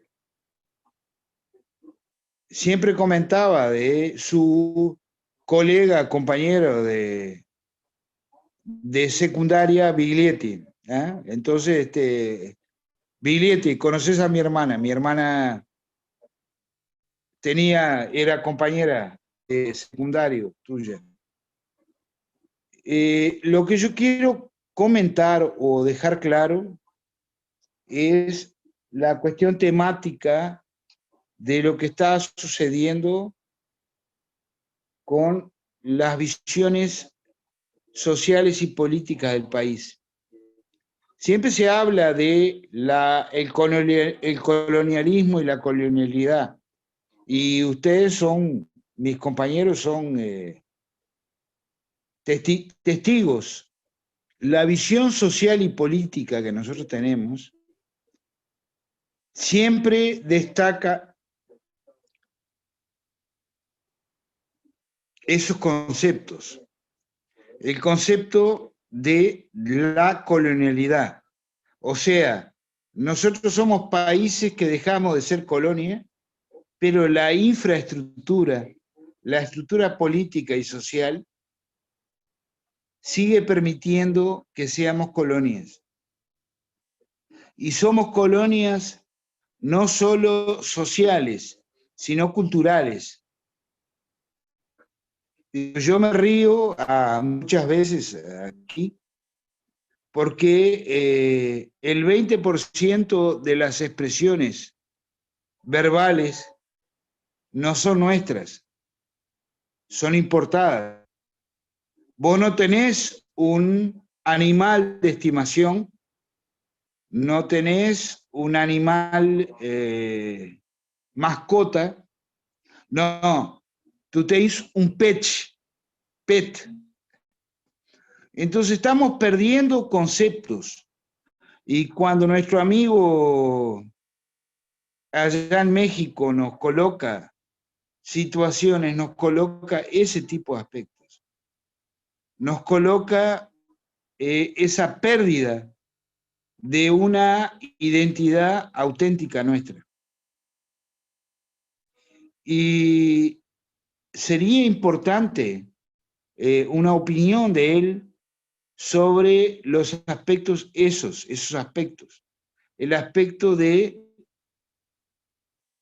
nuestra visión sobre el mundo y sobre un mundo que nos coloca justamente esas situaciones. Nuestra visión social, visión política y visión lingüística en cuanto a nuestra vida real.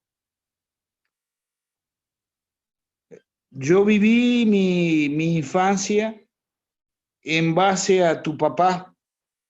Muchas cosas que yo aprendí sobre la cultura nacional están con tu padre, están con Cedar Biglietti y una visión social y política de eso. Mi padre era un sindicalista, un hombre culto, y siempre referenciaba la visión social y política de tu papá.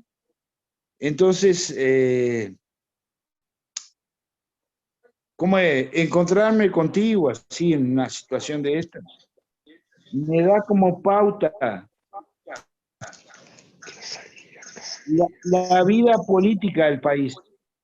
Vos estás en México hoy, bueno, pero hay mucha cosa que ha quedado en las bases culturales de nuestro país. ¿Cuál es tu opinión sobre esas bases culturales dadas por tu familia en estos tiempos? Es una pregunta difícil de contestar, Miguel, pero yo creo un poco también como en ciclos, en ciertos ciclos de la vida. Acá en México se dice mucho que nosotros acá le dicen la rueda de la fortuna, a nosotros le decimos la rueda gigante en Uruguay, ¿no? Dice, la rueda de la fortuna da vueltas, uno está arriba a veces, pero también después baja, pero vuelve a subir. A veces hay que esperar un poco. Vivimos épocas, este mundo globalizado, este mundo del internet, de las conexiones y de la penetración de otras culturas, por un lado nos enriquecen, pero también por el otro lado desplazan raíces nuestras que no se van a volver a reproducir fácilmente. Yo no voy a decir que nunca más, pero va a ser difícil que volvamos a tener, aunque la rueda de vueltas y pase la rueda de la historia, yo sé que vuelve a pasar por algunos lugares, pero las aguas del río nunca son las mismas. Es decir, nosotros vemos un río, pero nunca las aguas esas son las mismas que pasaron. Entonces yo creo que, yo me temo que esta comunicación tan fácil que tenemos hoy, esta es una opinión totalmente, sin haber pensado hoy a hablarlo, si no lo hubiera reflexionado más, pero creo que vamos a perder mucho. Vamos a ganar otras cosas, es cierto, pero vamos a perder mucho, vamos a perder mucho. Yo recuerdo, con mi padre salíamos, yo era niño, y escuchábamos a guitarreros, como le decía él, no guitarristas, guitarreros, gente que tocaba de oído, que tocaba, Y me acuerdo de ir a Mariscal, a Poblado Colón, por Pirarajá, bueno, con mi padre, como él fue subjefe de la región militar, ahora es división, pero la región militar número 4, que era La Valleja, Rocha, 33, Cerro Largo y Maldonado. Mi padre lo que hacía, en vez de recorrer y mirar a ver cómo estaba la situación militar, él lo que iba era investigar sobre la música. Y nos metíamos en los boliches ahí a escuchar a esa gente, y mi padre les preguntaba cosas y escuchaba la música que tocaban, hacía anotaciones. Yo recuerdo que conocimos hasta un señor Spickerman, no se me olvida, que había sido descendiente de uno de los 33 orientales, un viejito, pero muy viejito, que tocaba la guitarra con dificultad. Y una vez, hasta recuerdo una señora en Minas que tocaba la guitarra, una señora de origen campesino, pero que vivía en las orillas de Minas, y que vino un señor a casa y le dice, coronel, dice, hay una señora que toca la guitarra y le puede usted vendar los ojos y puede tocar la guitarra, o apagar la luz totalmente y toca la guitarra. Cosa que cualquier guitarrista hoy, a mí me vendan los ojos y no es ningún misterio.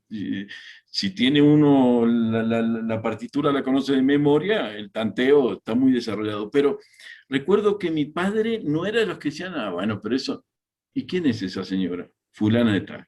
Y allá íbamos, yo acompañaba a mi padre, y nos sentamos entramos en una casa muy humilde, con un brasero, así un ranchito, y la señora ahí sentada en una silla bajita, dice, áteme usted un pañuelo en los ojos. Bueno, mi padre me miró a mí, me hizo seña como que yo, ¿cuál es el misterio de esto, no? Y la señora se puso a tocar una polca, rudimentariamente, pero tocó una polca. Y mi padre le dijo que era extraordinario, que eso tenía un valor muy grande. ¿Y dónde aprendió esa polca? Ya enseguida, a ver de dónde era esa polca, quién se la había enseñado y qué no sé cuánto, y de dónde era ella, dónde había nacido, por qué lugares anduvo. Es decir, ese mundo tan nuestro, va a estar difícil recuperarlo, va a estar muy difícil. Creo mucho en el valor de estas cosas que están haciendo ustedes. A mí hoy, ahora pensaba, porque Pedro es testigo de que no me dijo absolutamente nada. Yo pensé que cuando me invitaban a esto me estaban confundiendo con mi padre, que murió hace muchos años.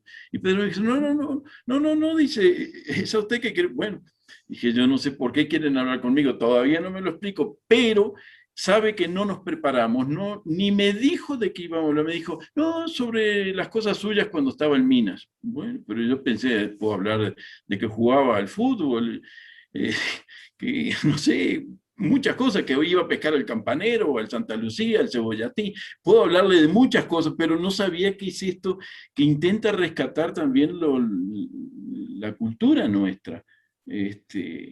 Entonces yo creo que mi opinión es que vamos a perder mucho, vamos a ganar muchas cosas, pero vamos a perder mucho, y creo difícil que podamos recuperar buena parte de las cosas muy nuestras, tanto en música como cada vez van a ser más extrañas para el común de la gente.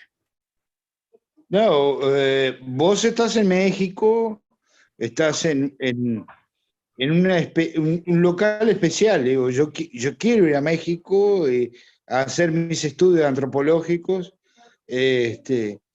pero hay una cuestión básica, digo, el objetivo de este grupo y de este trabajo es dejar huellas, dejar marcado un montón de cosas que nosotros tenemos como parte de la vida. A mis compañeros siempre yo les comento de nuestra concepción de la música popular uruguaya.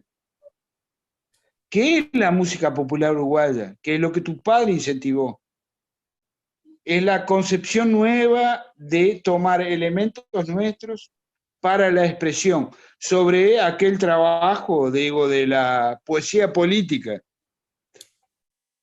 La poesía política uruguaya, que es la base de mis trabajos sobre tradición y cultura.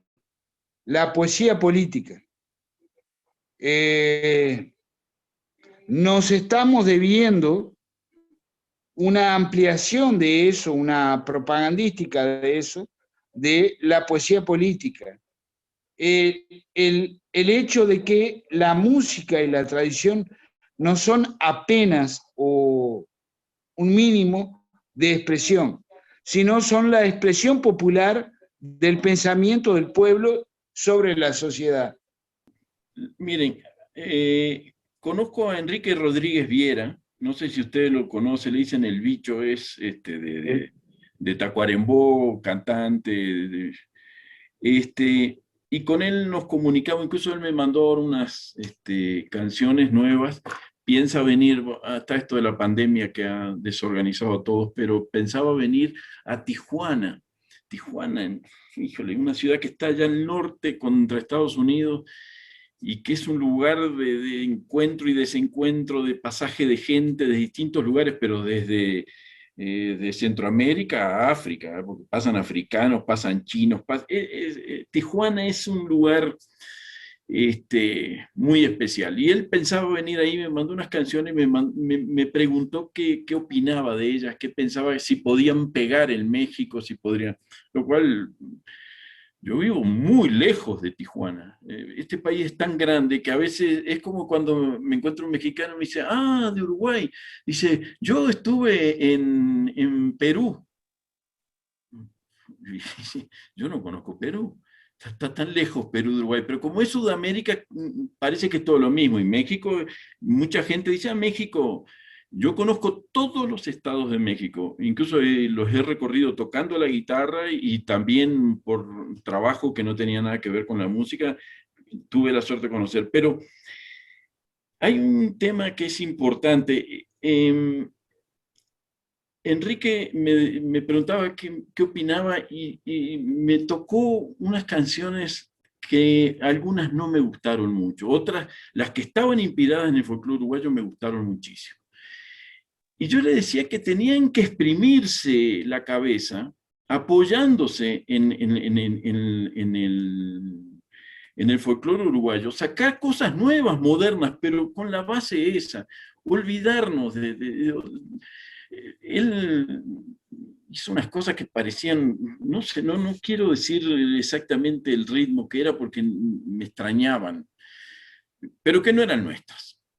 Yo siempre pienso esto. Eduardo Fabini, para orgullo voy a decir minuano, porque antes todo La Valleja era Minas, se llamaba Departamento de Minas. Él era de Solís de Mataojo, pero es un hombre que cuando escribió el poema sinfónico Campo, es una obra moderna, pero está inspirada en el folclore uruguayo. Y él vivía en Francia y estudió en Francia con los mejores músicos de entonces. Es decir, yo creo que se puede explotar el folclore uruguayo, explotar en el buen sentido, sacarle el jugo a eso con creatividad moderna, con nuevos arreglos, nuevas instrumentaciones, todo lo que me... Enrique me mandó varias canciones y aparecía la batería. Y yo, la batería es lo más ajeno que puede haber. Yo puedo entender la guitarra eléctrica un poquito, los estetos y octetos de Piazzolla tocaban con guitarra eléctrica, y es tango, pero no puedo entender, por ejemplo, la batería. La batería en la música nuestra, ¿qué tiene que hacer ahí? El bajo eléctrico es una base armónica que ayuda, hasta lo aguantaría ahí. Pero caramba, yo creo que se puede, tiene que haber músicos de talento que se inspiren en el folclore uruguayo y saquen cosas nuevas. Yo estoy convencido. Disculpame una cosa, un comentario así en el aire. Yo te hago recordar a Panchito Cao, Francisco Cao, los muchachos de antes. La batería, ¿vos te acordás que tocaban con dos huesos, hacían una batería, un trabajo de batería? Un trabajo de percusión. De percusión, exactamente, digo. Entonces, no es un negativismo la cuestión de la batería, ¿no? Panchito Cao recreó el tango antes de 1910, el tango de 2 partes, que después de 1910 era de 3, recreó el concepto musical y recreó el concepto de acompañamiento. Guitarra, clarinete y esa percusión de acompañamiento, ¿no? Entonces, medio como que no se puede negar el espacio de la batería. La batería, de alguna, claro, no es la batería del Foxtrot, no es la batería de las músicas de inicio de siglo, pero es una batería que acompañaba. La caja de fósforo, el peine con un papel, digo, un acompañamiento. Pero yo me refiero, quizá la batería no es el mejor ejemplo, pero por ejemplo, Agustín Barrios, el paraguayo, él tomó el folclore de muchos países, porque tomó el de Paraguay, tomó el de Brasil, tomó el de Uruguay, tomó el de Argentina, porque como él anduvo mucho, y compuso las danzas paraguayas de Agustín Barrios. Son galoperas y polcas paraguayas, pero caramba, trabajadas, excelsas. Estoy hablando de una música excelsa, es cierto, de un nivel extraordinario, pero él conoció músicos populares brasileños como João Pernambuco y tocó con él, pero escribió después el Choro da Saudade. El Choro da Saudade es una cosa extraordinaria, está basada en la música folclórica brasileña, y bueno, magníficamente trabajado, y compuso música argentina. Él tiene tangos, Barrios, tiene, bueno, lo que se quiera, zambas, cuecas, milongas. Es decir, pienso que por ahí debería trabajarse la música, pero entiendo que el terreno no es nada fértil. Este mundo de las computadoras, del internet, de la comunicación facilonga, está difícil. No es un terreno muy fértil. Maestro Cedar, Sí. usted sabe que estamos todos en una línea de recomposición de las estructuras educativas, de los ámbitos educativos y de las nuevas formulaciones de esta educación y la nueva culturización en nuestros ámbitos. Serían temas que ustedes sin duda disfrutarían muchísimo por largas horas de charlar, de exponer, de contrarrestar, incluso usar coincidencias, y serían temas para un foro que ya sospecho que muchos se van a notar porque resultaría muy rico en lo que tiene que ver en la charla. Tenemos algunos compañeros en el foro que tienen algunas inquietudes, que incluso se están desfasando a razón de que surgen temas nuevos e interesantes y quedan para atrás formulaciones que también venían a colación de lo que se estaba hablando en su momento. Quizá tengamos alguna formulación para participar respecto a la exposición del maestro Román, porque, no sé, Analía tenía por allí, estaba Ari también con intenciones de participar. Podemos volver, no teman volver hasta a esos momentos, porque yo sé que están afín los maestros de estos últimos momentos de nuestra reunión, poder aportar al respecto. Aprovechen esta instancia. Gracias, Miguel. No, solamente apuntar, quizá retomar parte de cómo iniciaba el diálogo entre Cedar, Miguel y bueno, los aportes de Jorge, como para ir tejiendo o ir no sé, armando mini estructuras o pequeñas piezas que me quedaron así como resonando en cuanto a las palabras, ¿no? Y estas cuestiones de Jorge que mencionaba de palabras que no existen en nuestro español, que sí, o al revés, o palabras que no existen en guaraní, que sí existen en español, y pensar desde esta concepción de que nuestro pensamiento se construye en base al lenguaje. Entonces nos estamos pensando en español, con toda la, digamos, con todo el peso que tiene eso de colonialismo, ¿no? Y que es imposible de querer desprendernos de todo de lo que fuimos siendo y venimos siendo, ¿no? Pero rescato mucho esto que trae Jorge, y agradezco que hayas invitado a Jorge y a Cedar, porque nos hace pensarnos diferente, o por lo menos pensar la cultura de una manera un poco más amplia, ¿no? Y yo trabajo en la educación, y eso es lo que me preocupa, esto que traía Cedar, con no confundir educación de cultura, y pensar la educación desde una perspectiva cultural, que es algo que no existe, por lo menos yo trabajo en formación docente, y no veo en los planes de estudio de los docentes del Uruguay ninguna materia que hable de cultura. No nos hablan de teoría cultural, no nos hablan ni nos hacen dar cuenta que estamos mirando el mundo a través de unos lentes que son nuestra cultura, pero que para nosotros es transparente, es como si miráramos, como si la cultura fuera neutra, o si nuestra manera de mirar fuera neutra. Y a veces es difícil, sobre todo en los países así tan, que hemos de alguna forma combatido y eliminado nuestras raíces indígenas o negado, porque muchas veces no se elimina, eso no se elimina nunca, en realidad se niega, se invisibiliza. Pero ¿cómo cuesta?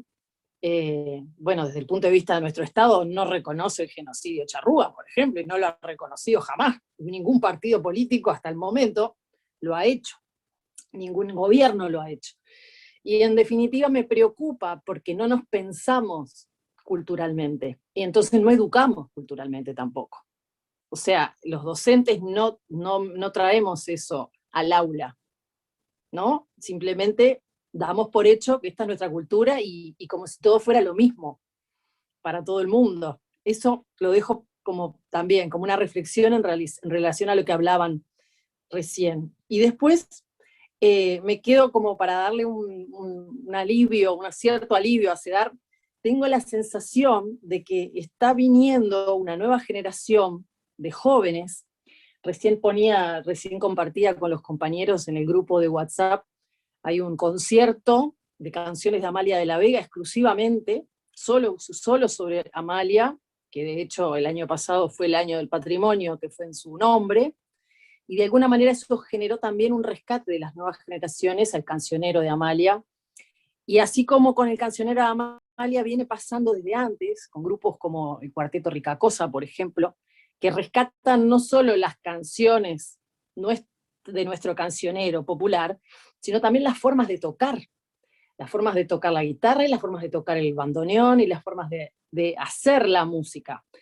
Y hay como una valoración por parte de nuestros artistas, de nuevas generaciones de artistas, de todo ese patrimonio cultural inmenso, y también como un respeto hacia los veteranos guitarristas y hacia los Covelli, los tipos que tocaron y que saben cómo son esos géneros musicales, esas expresiones musicales, y las saben de tenerlas integradas, no de contártelas como en un libro, ¿no?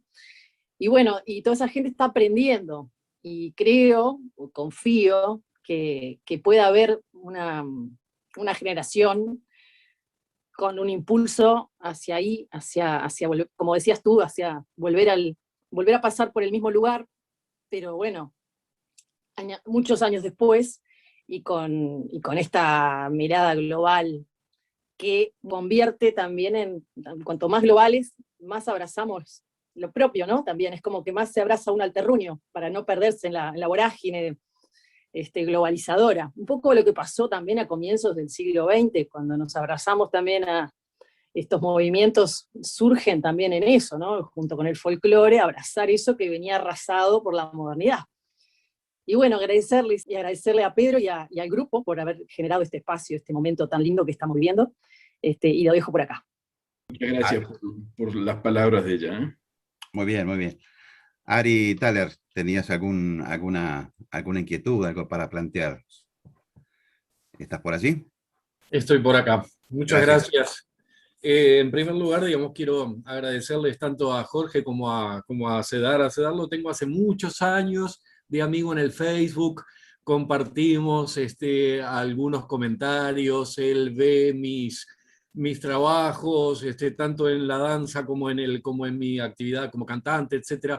Y sé que nos seguimos mutuamente, digamos. Tengo un gran respeto por el trabajo de Cedar, digamos, y hemos intercambiado algunos comentarios en algunas oportunidades, así que me da muchísimo gusto conocerte personalmente, digamos, porque hemos sido amigos virtuales durante muchos años, pero no tenía el gusto de charlar contigo. Lo mismo con Jorge, que bueno, la gente que me conoce sabe que el tema guaraní para mí es parte de mi vida desde niño. Desde niño he tomado contacto con la historia de los guaraníes y con la lengua particularmente, porque voy a hacer una anécdota extremadamente breve. A los 6, 7 años me coloqué una guitarra sobre la falda y comencé a tocar la guitarra de oído. Y imagínate cuál era el repertorio que yo cantaba en aquel momento. Digamos, yo nací en el año 67, por lo tanto te estoy hablando del año 71, 72, y casualmente lo que yo cantaba era todo el repertorio de Ramona Galarza, donde estaba todo mezclado en idioma guaraní, y hablaba en idioma guaraní por fonética, porque repetía lo que escuchaba. Obviamente, no tenía idea de lo que estaba cantando, pero la belleza de la música paraguaya y de la música correntina es de tal magnitud, digamos, que cualquier individuo que logra meterse dentro de esa belleza musical hace el esfuerzo que sea necesario para pronunciar de la mejor manera, o por lo menos de la manera más similar a lo que oía. Eso fue lo que yo experimenté a lo largo de mi infancia, y una de las cosas que me parece importante destacar es que el idioma guaraní corre con una ventaja maravillosa que quizás no tengan el resto de los idiomas, y es que tiene una apoyatura genial en lo que es la cultura y en lo que es la música, porque las regiones donde se habla guaraní han exportado su música, manteniendo, digamos, la literatura y la poesía en idioma guaraní. De hecho, siempre hablo de un movimiento gigantesco que ocurrió en América a partir de la década del 30 y atravesó el 40, 50, 60, hasta los 80 aproximadamente, que fue, digamos, el gran impacto del nacionalismo, del nativismo cultural que se generó en la Argentina. Ahí surgen los grandes intérpretes de la música folclórica como género, ¿no? Donde Argentina termina exportando productos comerciales de raíz folclórica, y ahí surge, digamos, esa personalidad tan particular que fue Ramona Galarza, que paseó el idioma guaraní por el mundo entero antes de que se comenzara a estudiar, sobre todo, digamos, de la manera como se está estudiando en este momento. Y, digamos, los exponentes de la música folclórica del Paraguay, que todavía utilizan el guaraní en sus grabaciones, digamos, con la más absoluta naturalidad. Estuve en Paraguay en el año 95 y confieso que no entendía absolutamente nada de nada, porque como los dos idiomas son oficiales, cuando uno camina por la calle y ve los titulares de un diario, observa que está todo escrito mitad en español y mitad en guaraní, entonces uno no entiende absolutamente nada, no entiende los titulares de los diarios, porque quedamos trancados ante la lectura, digamos, de vocablos mezclados en guaraní. Lo mismo los carteles de publicitarios en la calle, lo mismo los carteles que aparecen en la televisión debajo cuando está hablando fulano mengano, la naturalidad con la que se manejan los dos idiomas es, digamos, hace que uno aparenta estar en un lugar donde se habla español, pero en realidad, si lo dejamos fluir naturalmente, nos damos cuenta de que en realidad no es así. Ellos hacen el esfuerzo de hablarnos en español cuando entienden y cuando saben que nosotros no comprendemos guaraní. Entonces ahí se esfuerzan por hablar únicamente en español, pero si ellos hablan naturalmente, mezclan los dos idiomas.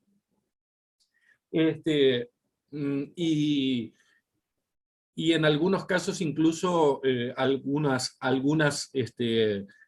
personas hablan mayoritariamente en guaraní, y lo que ocurre es a la inversa, ¿no? Hablan en guaraní y mezclan el español cuando no encuentran el vocablo adecuado para mencionarlo en guaraní. Pero básicamente, digamos, a lo que me quería referir es a la maravilla, digamos, que tiene, digamos, el guaraní de seguir presente culturalmente, atravesando, digamos, todas las fronteras a través de la música, fundamentalmente a través del chamamé, hoy por hoy. Hay una corriente gigantesca de excelentísimos músicos correntinos y de las otras provincias del litoral argentino, que cultivan el chamamé y que integran el guaraní con la más absoluta naturalidad, y eso es muy importante que ocurra. Después, por el otro lado, nunca puedo olvidar destacar que Uruguay es un país cuyo nombre es guaraní, y que todos los accidentes geográficos y plantas, árboles, que tenemos en todo el territorio, de norte a sur, en su gran mayoría, diría que hasta en un 80 o 90% son vocablos en guaraní. Por lo tanto, alguna influencia indudablemente tiene que haber tenido de manera muy importante la cultura guaraní en nuestro país también. Así que bueno, mi enorme agradecimiento a Jorge por esta charla que nos ha ofrecido, que por otra parte en lo personal me ha enriquecido enormemente. Y en el caso de Cedar, ¿sabés lo que se me ocurre, digamos, porque anoté algunas cositas, digamos, acá? Cuando vos hablabas de la música en México, que claro, lo que comercialmente nos llegó a nosotros fue el mariachi, el sombrero mexicano, Miguel Aceves Mejía, Jorge Negrete, Pedro Infante, y, digamos, y toda la gente que en aquel momento, que fue exactamente en la misma época, cuando hizo explosión el nativismo en la Argentina, sobre la década del 40, la década del 50, México también comienza a exportar su cultura, con un conjunto, digamos, de políticas aplicadas, culturales, que apuntaban a la comercialización, digamos, de los productos culturales, y lo que nos vendieron fue eso, fue el mariachi, digamos, y los tiros al aire, y la mujer, digamos, enamorada, bueno, en fin, todo lo que ya sabemos de la cultura mexicana, y nos quedó como arraigado que el mexicano es pendenciero, que tira tiros al aire, que es machista, que somete a la mujer, etcétera, etcétera. Digo, pero fue todo una construcción comercial que se generó en torno a la cultura mexicana, y eso es lo único que en definitiva conocemos, porque fue lo que nos exportaron. Y por último, mencionabas, yo antes de que tú comentaras que tu papá había escrito el libro en el año 47, ya les había hecho un comentario interno a los compañeros, digamos, porque sabía que había sido en el 47, y digo que el 47 fue un año muy, muy importante. Por algún motivo tu papá escribió el libro en el año 47, y muy probablemente haya sido en función de una reacción natural y normal que debe haber tenido una persona que tanto amaba el folclore uruguayo y que tan abocado estaba a estudiarlo y a conocer sobre él, porque fue uno de los momentos, digamos, donde la explosión del nativismo argentino hizo más impacto en el Uruguay. Entonces, la llegada de Antonio Tormo en aquel momento al Uruguay generó una situación, digamos, de inundación cultural tan brutal que necesariamente alguien tenía que salir a buscar la forma de reivindicar lo que nos pertenecía. Porque la exportación cultural y la inundación, digo, que se generó a través del nativismo en aquellos años fue gigantesca. No se salvó nadie. Y lo sostenemos hasta el día de hoy a través de lo que ustedes mismos decían. En las radios en el Uruguay se sigue escuchando música folclórica argentina y seguimos practicando música folclórica argentina y seguimos utilizando el manual de Pedro Berruti y seguimos bailando danzas argentinas. A pesar de todos los trabajos que se han realizado. En el foro, perdón, saben ustedes que tenemos en el foro algunas personas que obviamente quisieran contribuir y aportar. Tenemos personas que han tenido experiencias a nivel internacional y que seguramente han escrito en el chat algunos detalles, como William Isi Rosa, que estuvo integrando algunos institutos y algunas instituciones oficiales en el mundo y en América, con ricas experiencias, y otros que sin duda abocados también a la enseñanza, a la educación, y todos estos detalles nos van abriendo senderos para nuevos encuentros, para nuevas posibilidades, y yo les ofrezco a todos los que están en este foro, obviamente que el grupo Dejando Huellas tiene a fin, junto conmigo, de contribuir en el lazo que ustedes necesiten para vincularse, para estrechar lazos, para seguir prolongando estas conversaciones, y para los que están en un futuro viendo esta grabación con esta participación tan linda y tan significativa para nuestro grupo y para este aporte que queremos dejar a las futuras generaciones,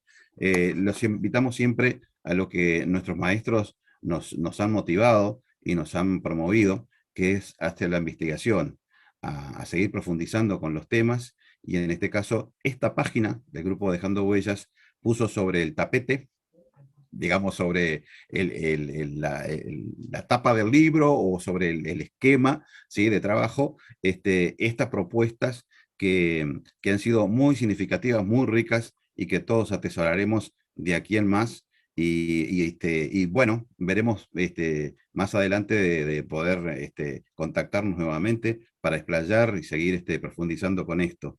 Yo antes de cerrar, quiero decir que no es casual que grandes referentes de la investigación, de la ciencia, de la cultura, como en este caso Seda Brigliete, que estuvimos hablando de sus libros, pero también Fabini, como también en el caso de la maestra Flor de María Rodríguez Estarán, y otros investigadores, han trascendido mundialmente con sus trabajos y son considerados referentes en base a sus estudios. Y eso aporta un nuevo liderazgo, si se quiere, o una nueva presencia que va más allá del deporte, del juego de pelota que nos identifica, de la garra charrúa con las que nos han de alguna manera parapetado, indicado desde la confusión o de la realidad que aún promueve debates.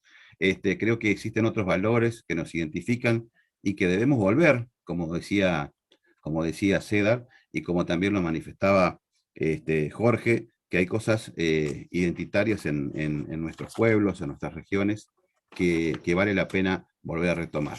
Yo voy a agradecer la presencia de cada uno de los invitados, de cada uno de los integrantes del foro, y para ir cerrando espectacular, diría yo, para no salir del margen de las artes, espectacular encuentro que tuvimos esta noche. hacemos la ronda final y cerramos. Muchas gracias. Bueno, aprovecho, no sé quién va a hablar, pero yo sí agradecerles a ustedes la paciencia enorme y la amabilidad, yo diría, qué buenos amigos he encontrado acá, más allá que conocía a Ari Thaler ya de hace tiempo a través de Facebook y a ti, Pedro, pero muchísimas gracias por esto. Pasé un momento muy agradable y espero que se repita. Muchas gracias. Sí, Jorge. Sí, sí. Bueno, la verdad que tengo que agradecerte, así como dijo el maestro Cedar, y para mí la verdad que fue un gusto, un privilegio conocerlo, maestro Cedar. La verdad que gracias por compartir parte de su historia, parte de su pensamiento, y ahí dejé anotado en el chat mi email por si usted tiene ganas de comunicarse conmigo y podamos compartir algunas cosas que son bien lindas de nuestra cultura. Usted nombraba Mangoré hoy y le doy así un dato que a lo mejor no sé si lo sabe, pero el Paraguay es el único país que tiene en la moneda la imagen de un músico. Todos tienen próceres o alguna otra imagen que detallan el dinero. Y 50.000 Paraguay, guaraníes. El billete eh, lo tengo en un cuadrito allí. ahí, Se y los voy a mostrar Mangoré a todos porque vale la pena. en el mundo, Paraguay es el único país que tiene a un músico, una billete, y era el músico que había detallado, ahí está, que había detallado el profesor. Así que Aquí eso estoy. es, así que bueno, excelente. El guaraní siempre anduvo, otro gran, tuvimos muchos embajadores de guaraní, cosas insólitas, como el caso de Luis Alberto del Paraná, que fue condecorado por la reina junto a los Beatles de Inglaterra, este, con el famoso conjunto de los paraguayos, cantando en guaraní en pleno este, Palacio de la Reina, fue condecorado por la Reina de Inglaterra, por los Beatles, después en el 71 que estaba mirando para recordar, anduvo por el Madison Square Garden, la Yo Olimpia de París, el London Palladium, en, el, en Tokio, en el Tchaikovsky Hall, en Moscú, en Royal, bueno, por todos esos lugares anduvo el guaraní. Sí, Samuel Eh, Aguayo, Samuel Aguayo, María Teresa Márquez. Ay, claro, mira. así como decía Ari hoy, tenemos un guaraní, tenemos una herramienta, los invito a ustedes, a los uruguayos, los invito, acérquense, conózcanlo, aprendan a quererlo, hay muchísimas cosas para sacar de provecho. La música del guaraní, el tribal, concebía la música solamente para una conexión espiritual con los elementos. ¿No? La música del guaraní son sonidos que tienen una línea melódica como la que conocemos nosotros, con un fraseo si se quiere, que tiene sentido de ida y vuelta, de preguntas y respuestas. Esos son solamente sonidos que conducen a una parte espiritual con las energías. Y las mujeres están pura y exclusivamente para llevar el compás, un sonido totalmente monótono, con una tacuara así de grande, como 10 centímetros de diámetro, que continuamente golpean sobre el piso. Tuc, tuc, tuc, tuc, y así pasan toda la noche. Porque el guaraní sí eleva plegaria hacia los elementos, pero diferente a nosotros, que para rezarle a un Dios nosotros nos arrodillamos. Bueno, ellos lo hacen, ellos elevan plegaria el movimiento, no se quedan quietos, y es la danza, y la danza es acompañada por ese ritmo, y llega a ser monótono, que llega a perderse cuando la conexión con la espiritualidad está ya realizada. Todo se deja atrás. Ese sonido con esa flauta que nosotros le decimos mimbí, que es para el guaraní, es un elemento, el primer instrumento natural donde el viento por casualidad en algún momento se coló por una cañita y hizo un silbidito y él lo observó y de ahí sacó diversos sonidos que muchas veces no tienen relación armónica con el otro.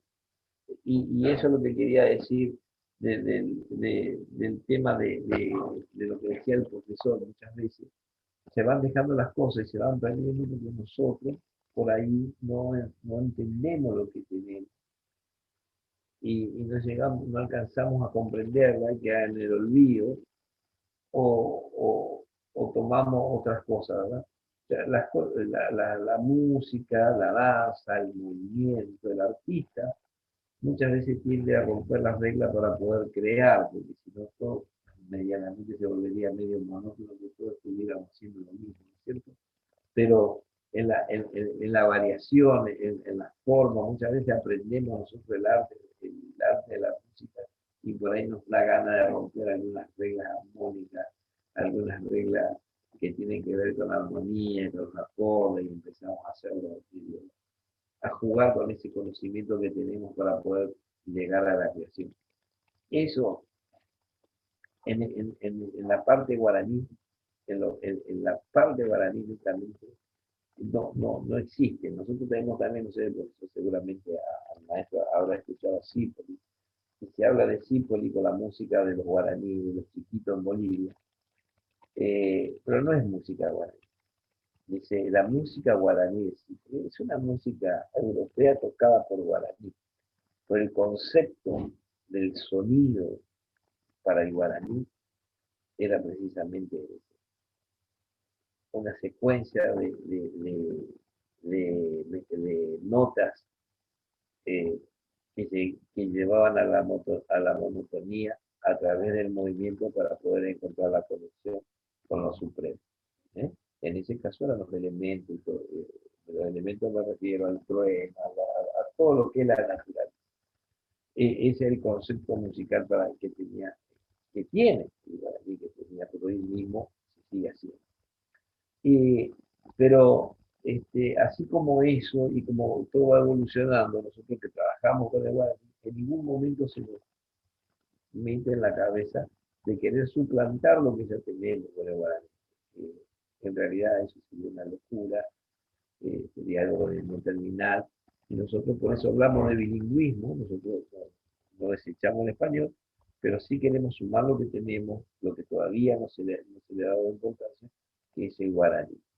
¿Para qué? Para precisamente enriquecernos, sumar cosas que nos enriquezcan a lo que ya tenemos.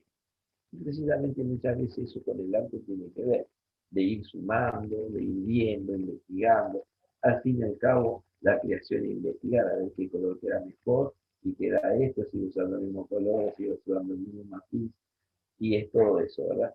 Así que bueno, yo le agradezco con el corazón el hecho de que me hayan invitado, me hayan escuchado. Hoy en día es un privilegio estar con ustedes.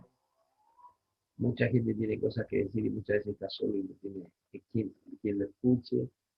Yo hoy tuve el privilegio de estar con ustedes y que ustedes me escuchen, compartan conmigo lo que yo estoy haciendo, así como compartimos con el profesor. Y es un privilegio estar con ustedes. Hay mucha gente que hoy en día estamos con todo lo que pasa en el mundo, se reúnen para pensar a ver dónde van a quemar goma o dónde van a quemar árboles para ver. Hoy nosotros nos estamos para hablar y tratar de recuperar lo que son las esencias, las culturas y los países. Me parece algo terriblemente divino, hermoso, estar con gente como ustedes. Así que le agradezco, estoy a disposición. Ahí puse el email, pues alguno tiene inquietud de querer preguntar algo, nosotros somos una base de datos de guaraní que para eso estamos, no nos molestan las preguntas, al contrario, podemos ayudar. Hay una página en Facebook que se llama Zapucay Guaraní con la cara de kilo, Zapucay Guaraní. Esa es la página de nuestro organismo que tiene el mismo nombre, y todos los sábados a las 9 de la mañana, hora de Argentina y Uruguay, ya creo que tenemos el mismo horario, yo doy clases de guaraní, doy talleres de aprestamiento a la escritura, a la lectura y a la pronunciación de forma gratuita para todos el Mercosur, hasta donde alcanzamos que el internet es increíble. Hay gente de México, de Bolivia, de Paraguay, de Uruguay, muchos uruguayos están enganchados, mucha gente uruguaya, maestros están enganchados en querer conocer el guaraní. Es muy sencillo, de hacer de una forma muy sencilla, es un apretamiento, es una forma de acercarse, ver, conocer cómo es, haya sido que es así, no es tan difícil. Una aproximación, empezar a conocer el guaraní, empezar a ver toda esa parte hermosa que tenemos y que es una herramienta para nosotros. Yo he dado varias charlas en Bellas Artes, en Paraguay, donde nosotros vemos el guaraní, la palabra guaraní muchas veces como inicio de idea para crear obras. En algún momento, si ustedes quieren, podemos hablar acerca de eso, de cómo el artista, a través de la palabra guaraní, reactiva la creación, desde todos lados, ¿verdad? Desde la música, desde la danza, desde el arte, y empezar a notar esto precisamente, un dato que es interesante para los músicos. El guaraní, yo dije hoy que en su mayoría la palabra es aguda. Por ejemplo, se acentúa en la última sílaba del término. Ahí es donde lleva la carga de la voz. Y por eso el chamamé, cómo se adapta y cómo se va adaptando a todos esos ritmos que utilizan el guaraní, no se puede tocar un ritmo de 4/4 con un idioma que continuamente está acentuado como agudo en la última sílaba. Entonces se acomodó rítmicamente, con una juxtaposición de ritmo, donde la base acompaña en 3/4 y la melodía va en 6/8. Por lo tanto, todas las melodías occidentales, con criterio occidental, sacando toda la espiritualidad del guaraní, chamamé, guaraña, el chamamé más que nada está animado de síntomas, porque precisamente hace esa acentuación en la palabra, hace que vaya modificando. Sabemos bien que el fraseo del cantante tiene que ver con la idea muchas veces. Nosotros, un músico compone una melodía sin letra, pero en su cabeza la melodía tiene que ver con la forma de hablar de él, ¿no es cierto? Tiene que ver la forma del fraseo, de pensar la melodía, de pensar una melodía muchas veces es decirla en el pensamiento, más allá de encontrar la letra o no. Y todo eso es como un atractivo para los músicos, precisamente también para la danza, porque la danza tiene un movimiento que hace que esa síncopa esté continuamente marcando el ritmo del chamamé. Por eso que el chamamé se acentúa, está en 3/4, se acentúa en el pulso número 3, porque si no sonaría, o sea, si le presentamos una partitura de chamamé a un francés que nunca escuchó el chamamé, lo primero que va a hacer es leerlo como vals, pero sin embargo nosotros hacemos pum, pum, y acentúa en el tercer tiempo para reconocer. Y la melodía va jugando en 6/8, haciendo un color bastante diferente. Y eso es lo que nos proporciona a nosotros el idioma, que no nos hace ni mejor ni peor, simplemente nos da una característica. Estamos ahí, tratando de participar y ser parte del mundo. Así que bueno, muchas gracias, Pedro, la verdad te agradezco con el corazón, un tiempo riquísimo, para nada perdido. Gracias, profesor de México, un gusto, privilegio escucharlo y participar con usted, y con todos los demás también que están aquí compartiendo con nosotros, Ari, Analia, Adriana, Gerardo, Silvio, no sé si Lichi o Ishi, y Ceci y Jorge. Muchísimas gracias. Muchas gracias a ustedes, compañeros. Muchas gracias. Un aplauso, muchísimas gracias.